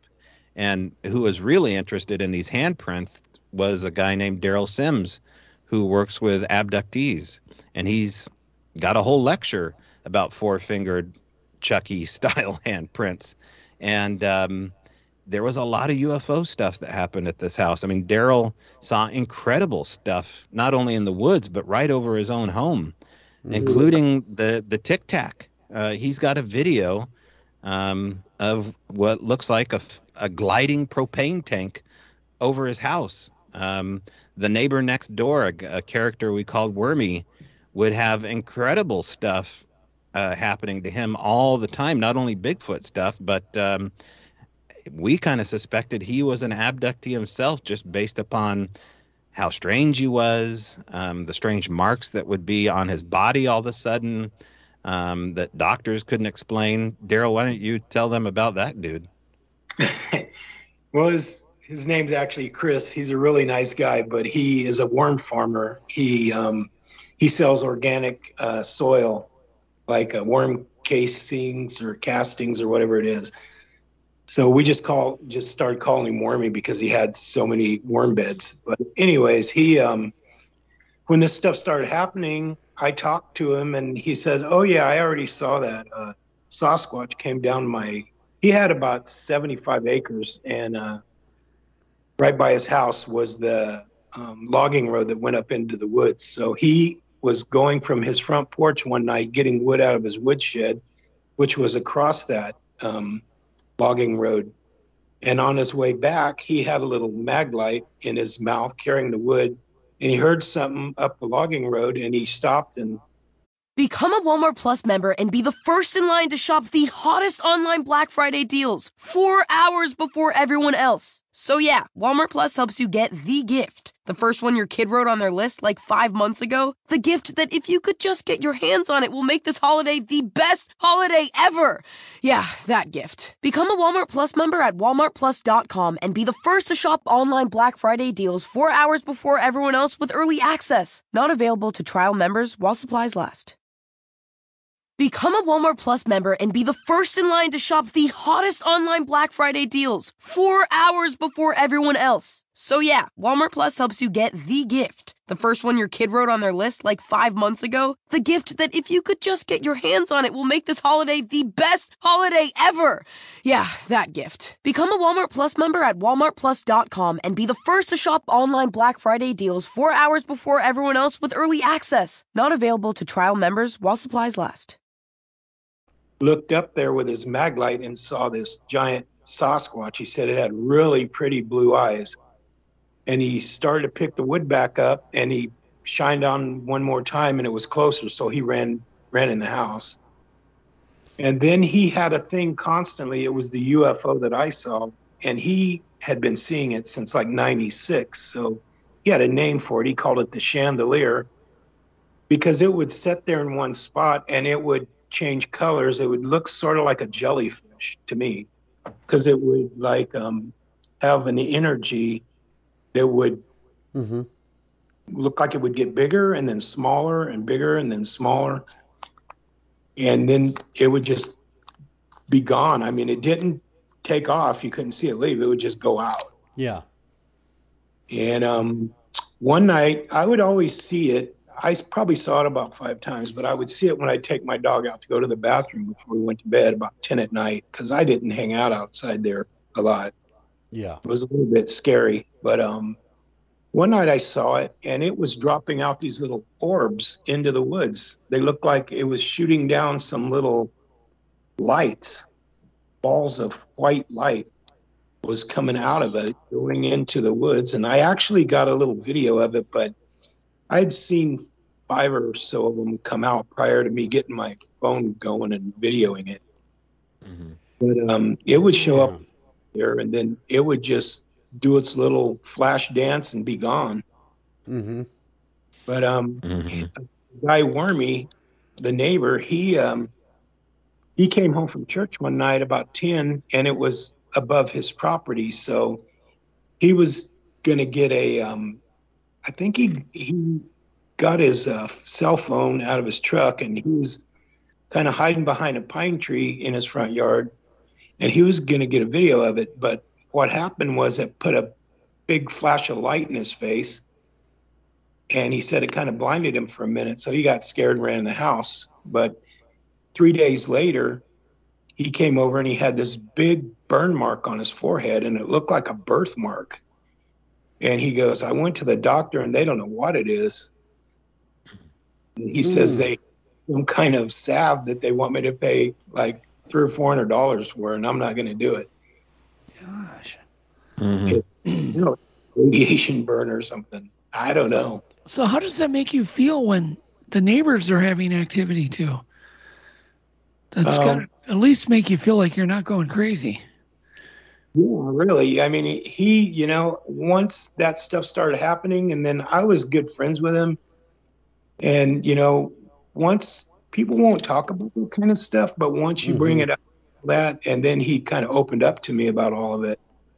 And, he even said that his woodcutter, because a guy comes and cuts wood, he sells timber, had seen the actual UFO hovering above the trees. He said it looked like a camouflage Volkswagen van in the daytime, not making any sound, just hovering above the trees. I mean, there's everyone in that area that has a story. Gosh. Yeah. Yeah, so, it would. So what are some of the weirdest things that you experienced living there? I mean, were there any point where you were scared, Tobe? You said you were in a camper, basically camping. Right. So what happened in the middle of the night with you? Well, so, people call it bravery, but I just call it, I'm an adrenaline junkie. And so I was obsessed with the phenomena in a degree that, I'm not as obsessed today just based upon what's going on with the world.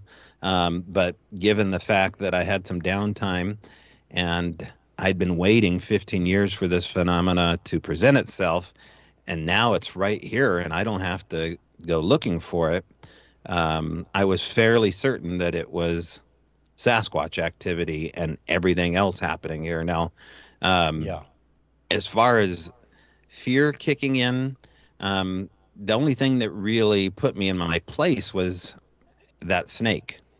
When I had that snake show up, there was a sick sense of humor implied that something heard me and that it knew how to get a hold of my worst fear and present it to me.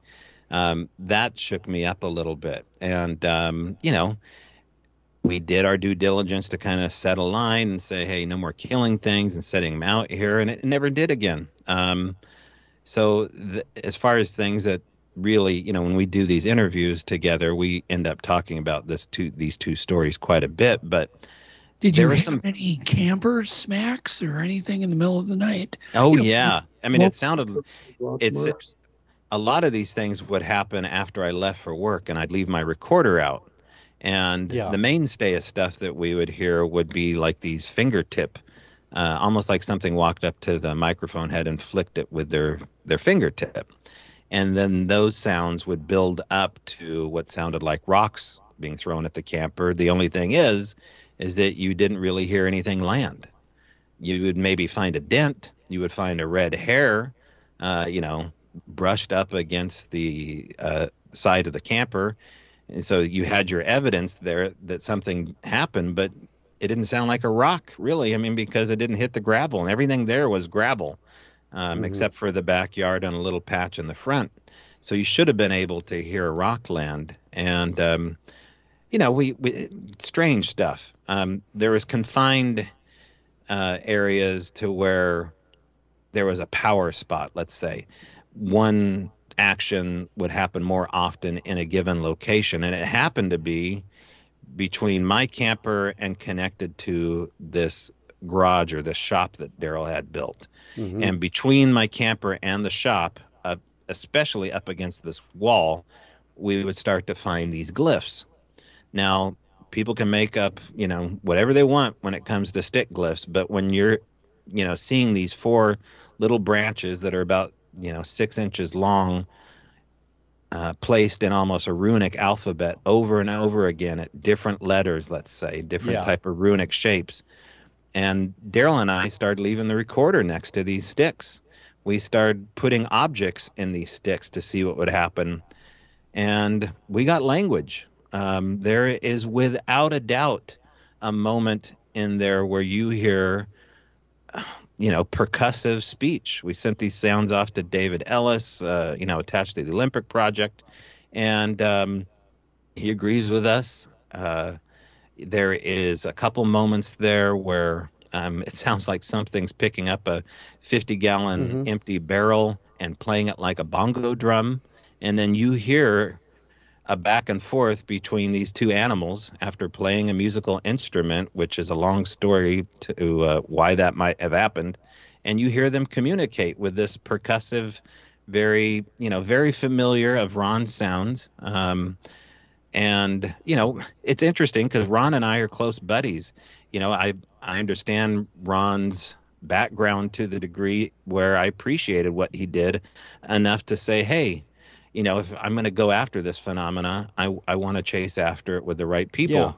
Yeah. And to find out that there are some similarities between the two worlds of what happened in the Sierra camp and Daryl's home, we couldn't help it. We were just happy to have witnesses come down and experience this phenomena as well. So there's, quite a bit of stuff to go over still as far as evidence. I mean, these knee impressions have never really properly been looked at. We've had these knee impressions looked at by Daryl's orthopedic surgeon. And what did your orthopedic surgeon say when he looked at the photograph of these knee impressions, Daryl? Well, I showed him a couple photographs, and he goes, "Oh yeah, those are like a heavy set, maybe overweight person's knee prints." And then on the third photo, my foot was in the photograph, and him and his PA, his assistant, they step back and they go, "Oh my God!" Like, Dale would be, tiny compared to these things. Yeah, they believe it. They agreed with me that that's some kind of humanoid. Yeah. They can see over. Now, how about your neighbors? Now, you talked about some of your neighbors, but do they all have phenomena? Is the whole area just full of the same kind, or is yours the epicenter? No, they all had the stuff, but they kind of didn't want to deal with it or get into it. We had a gal that lived behind us kind of on her mom's property in a yurt, and she had a little son. She was a single mom, and she put up a nightlight because they kept throwing pine cones at her yurt at night and scaring her son and all that. So she put up motion sensor lights out back, and I would come on all the time too. And she would say stuff like, when you hear the owls start going off, then you got to start watching. So they all know what's going on around there, and they've heard everything, but they really didn't want to get into it. They just went in the house at night and didn't. You just ignored it the best they could and went about their business. Well, then, right, Daryl, you guys moved away then, correct? Yeah, we did. We moved into because out there you don't have any internet service hardly, or no phone service because it's out in the sticks. And with my wife's job, she needed, to do counseling, so online. So we had to move into town where we had better service. Mm-hmm. We now live in Cottage Grove in the town. Yeah. And what about the property? What's the status today? Well, the people I know that bought the property, they were from Palm Springs. They were a retired couple, worked for the post office. And they're kind of like the neighbors. They hear all this weirdness and all that, but they just don't care. They just ignore, basically, is what they do. And it's kind of like if you ignore the stuff, it doesn't really come at you. But if you get involved with it, it just amps itself up. Mm-hmm. Right. You got to play ball with it in order to really have the game. And Daryl and I, he's recently retired. I've been waiting 15 years. We played ball as often as they want. And there's a couple times where it was totally dead. I mean, there would be these dry spots of like a week or a week and a half, maybe 2 weeks. But that was pretty rare. I mean, every night, every day, there was audio. I mean, 1,400 hours worth of audio. We're combing over constantly, finding, not only what sound like Sasquatch communications or footsteps, but we're finding these EVPs show up. And I didn't come from a ghost hunting background, but you got to just accept it. If you get into the Bigfoot world, it's a lot like ghost hunting. And, Doug, you could probably chime in with a couple of stories related to that too. But I always suggest bringing, some of these paranormal ghost hunting tools along with you. Some of the things that we found out that no one's really talked about yet. I haven't talked about it yet. We started using a compass on the property to see if these glyphs or stick structures were pointing in specific directions. And what we found is, at least on 3 occasions, is that things were pointing at due north, zeroed out specifically. And I found that at least on one other property where there's gifts being left. Now, is that luck? I don't know. But it takes bringing up the conversation to say, hey, who else is using a compass here to find out, where these things are pointing? And so those are we didn't do hardly enough, in my opinion, if we would have had a Bigelow budget, we really could have gone for it. But we had a redneck budget, and we were doing as much as we possibly could. I mean, when we were dusting for handprints, we didn't even go on Amazon and order anything. We literally used a peacock feather and some blue chalk and dusted these greasy handprints, and then used some clear packing tape to throw them on a piece of cardboard. But it worked. And it proved to us that this phenomena was actually happening. When you can go back and look at this photo album of weirdness and say, my God, it's really occurring. It helps you not only, tell this story to your family, but eventually write a book and maybe reach out to other people that are witnesses, like Daryl was. I was. Sure, makes sense. Yeah. Remember the nostril prints on the window up about 8 feet up, where it was standing at the window of that bedroom, breathing. You could see its nostril prints from the breath that it left on the window. Yeah, and there was a little bit of what looked like a snot, like an aspiration out of the left nostril, like a snot rocket or something. We actually found a print in back of Daryl's yard one time. That was the only print we found. And so here we are casting this single print in the mud, and there's just this one little muddy area in his backyard, and there's this size 12 looking, human type footprint. And so we cast this print, and we leave the backyard to go to the front yard to let the hydrocal dry. And when we come back, sitting right in the middle of the hydrocal is a filbert. Now, there are no filbert trees nearby that I knew of. And, sitting right there, it wasn't a bird that dropped it there because it would have dented into the hydrocal as it dried. It was placed there gently. Middle of the day, these are the kind of nuances that a lot of Bigfooters I don't think are talking about. But I think it's a sign that, hey, the phenomenon is real, we're real, and we left it. So what do you guys think the purpose? I mean, everything has a purpose. What in the world would Sasquatch, if it exists, and what is it? We don't know, but what do you think its purpose is? Because is it environmental? Is it, is it spiritual? Are they guardians? What do you think what's your conclusion on what they are? What their purpose is? Daryl, what do you take away from it? Well, when I first moved there, I thought they were just like a 500 to 900 pound monkey run around out in the woods, if I even believed in them. And then after all the stuff that happened there, I kind of tend to go to maybe they're not actually a solid being constantly. Maybe go to portholes. Their metaphysical. Purpose, metaphysical type stuff. Maybe in vibrations. I mean, that area has a lot of, like crystals in the ground and cold water running through them. And I mean, it's just, you can't really know, but maybe their purpose, I don't know. They didn't seem to harm us or anything. It was just kind of like a game they were playing, like kids in a schoolyard constantly playing tricks on you. But their purpose, maybe they guardians of the forest. I don't know. And I mean, to piggyback on that, I agree with what Daryl said, but there's a humanity to them. There's a sense of humor. It's just the same as wandering into an indigenous tribe, but they have magical powers and they have some really weird friends. I always say that it's like walking into the Mos Eisley bar. You never know who's going to saddle up next to you. It could be Bigfoot. It could be, something stranger.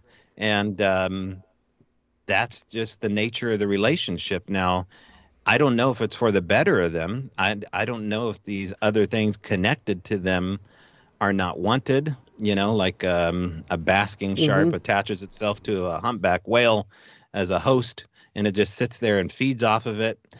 I tend to wonder about these things, I mean, there seems to be a humanity attached to Bigfoot, but there is this lack of humanity and coldness attached to these other phenomena, especially the ET and the ghost phenomena. Although some of the EVPs that we got there seem to be directly communicating with Daryl and I. We haven't even got into the stranger aspects of these EVPs that would embed themselves into our electrical devices and attempt to communicate with us utilizing our own voices. Wow. That's a strange story indeed, but a story for another day perhaps, or pick up the book. Video on your phone. Yeah. You know what's so cool about your book, though, is you've got all this stuff is in there's 42 audio and video recordings in your printed book that people can listen to.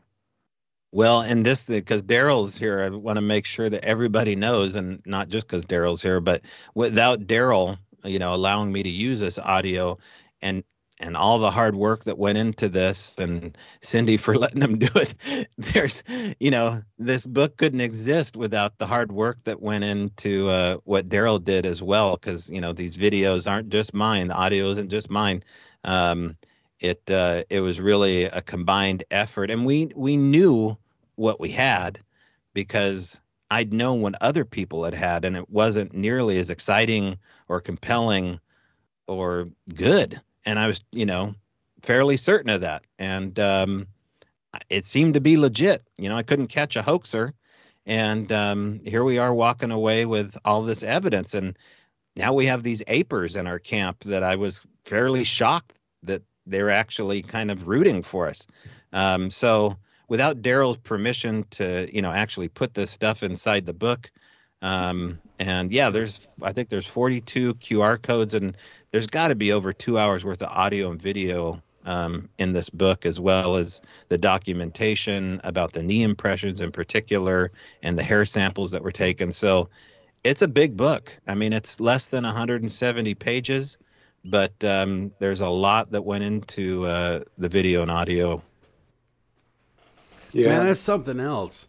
Especially having all that phenomena between the ghosts, the ET phenomena, the Bigfoot. I mean, it's almost like you have a mini Skinwalker Ranch going on. Yeah, that's what I was thinking. That, and when I started seeing the UFO dropping off the little orbs, and then you would hear sounds after that up in the woods, you got to think in your mind that, are they dropping these beings off to collect stuff for them? I don't know. Your mind can never figure it out. It's just one thing to the next. Right. And there's some stories of other witnesses that Daryl brought into the woods that had profound experiences with lights and Sasquatch in the same proximity. And, their stories stand on their own. And, they're completely affected by what happened in Cottage Grove. So, yeah. So can you kind of expound a little bit? We've got like 8 minutes left. What did other people experience there? Daryl, take it away. Well, we got a friend named Mark, and me and him had went up in there, and he has a really nice newer game camera because he hunts elk over in Oregon, and so he has a newer one. He would take his game cam and put it up and put a bunch of cookies out, and then, he'd get photographs of, I guess all you can really say is a cloaked Bigfoot plucking the cookies off the tree, because you can't see what's doing it, but it's taking the photos and it's doing, filming of the phenomena of a cookie right there and then vanished. And so one night, me and him decided to just go up there and sit and wait. We'd put out a bunch of cookies and stuff, and we were sitting up above the area there in our chairs, and he had borrowed his dad's FLIR night vision. It's not one that records. It's one for like animals or whatever, but it's a really good one. You can see really good. And we're sitting there, and he's got this 44 Magnum Dirty Harry pistol laying across his lap because he's scared to death, and he's a big 6'5" guy, big guy. So we're sitting there, and we hear some brush cracking down to the right. It's pitch dark. And I go, wow, did you hear that? He goes, yeah, I heard it. So he's looking around with his night vision there. And then we see this red orb. And we're up on the hill. So the trees at our eye level are already about 50 feet high. We're looking out there. We see this red orb start coming across. He sees it at first, and then I just see it, as it's going by. And I just kind of joke with him. I go, when those orbs show up, that's when the Bigfoots show up. No more than probably 5 to 10 minutes later, he goes, oh, my God. He jumps straight up, knocks his camp chair down, runs and jumps in my pickup, and starts screaming, let's go. And he had seen a very large Sasquatch on his night vision that was all out. It was only probably about 50 to 100 feet from us. Can you describe the red orb and then describe what your friend saw? But I want to hear about this orb. You say it was red. Was it like a taillight in a car colored? Yeah, it's kind of like a dim. It looks like a dim light bulb. It's not flashing or anything. It's just like this dim light going slowly through the woods up about probably at 50 feet high. How big around was it, Daryl? I'm going to say probably only the size of a softball or so. It wasn't real big. It wasn't a thing. Very cool. I've had the pleasure of seeing some red orbs. And we chased one in my car one time for 20 minutes. It was probably maybe 60 feet off the ground.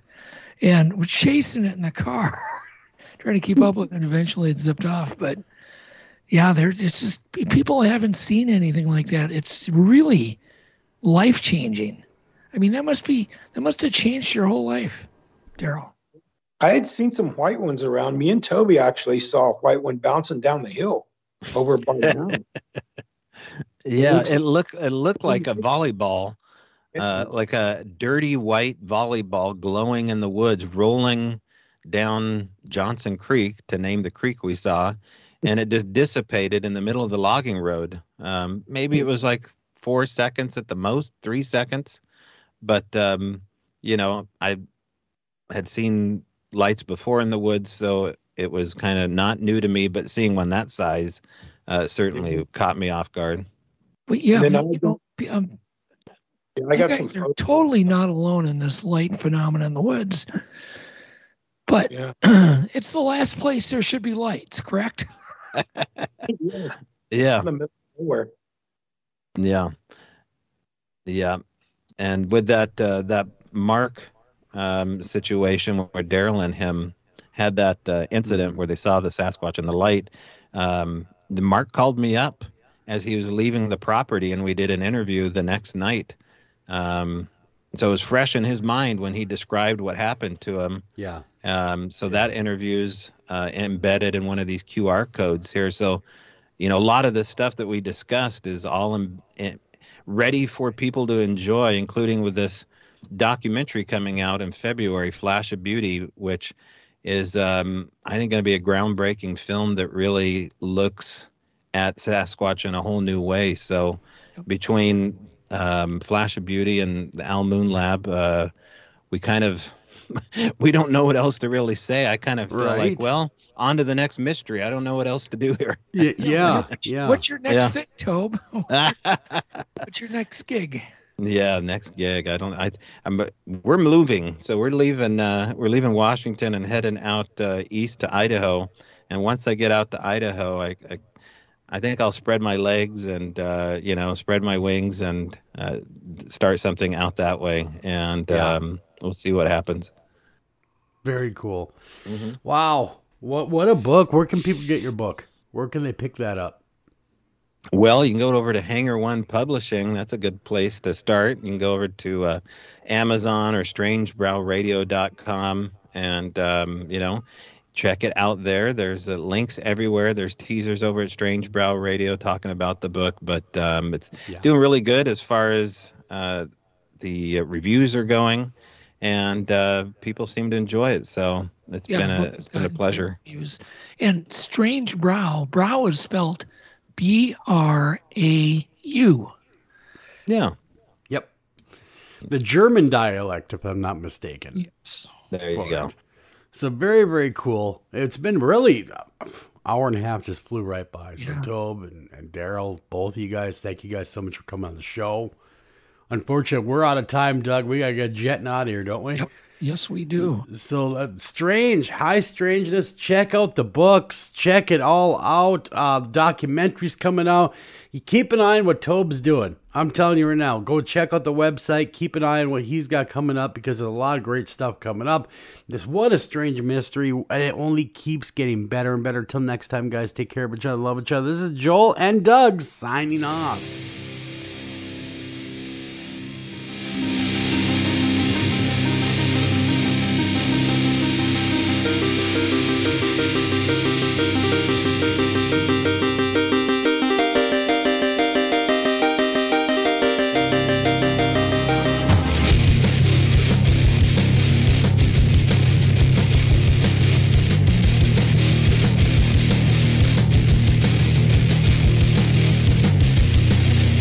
Become a Walmart Plus member and be the first in line to shop the hottest online Black Friday deals 4 hours before everyone else. So yeah, Walmart Plus helps you get the gift. The first one your kid wrote on their list like 5 months ago. The gift that if you could just get your hands on it will make this holiday the best holiday ever.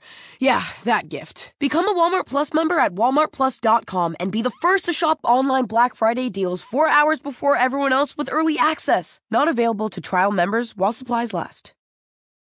With unlimited free delivery, a Walmart Plus membership helps with whatever life throws your way. And the holidays throw a lot. Like when you make a gift list, check it twice, but still forget someone. Or when you plan a dinner for 4, but 14 show up. Or when you turn away for 2 seconds and your dog eats the turkey. Bad boy, Dino! Walmart Plus saves the holidays with unlimited free delivery on fresh groceries and more at everyday low prices. Start your free trial membership at walmartplus.com. $35 order minimum. Restrictions apply. See membership details.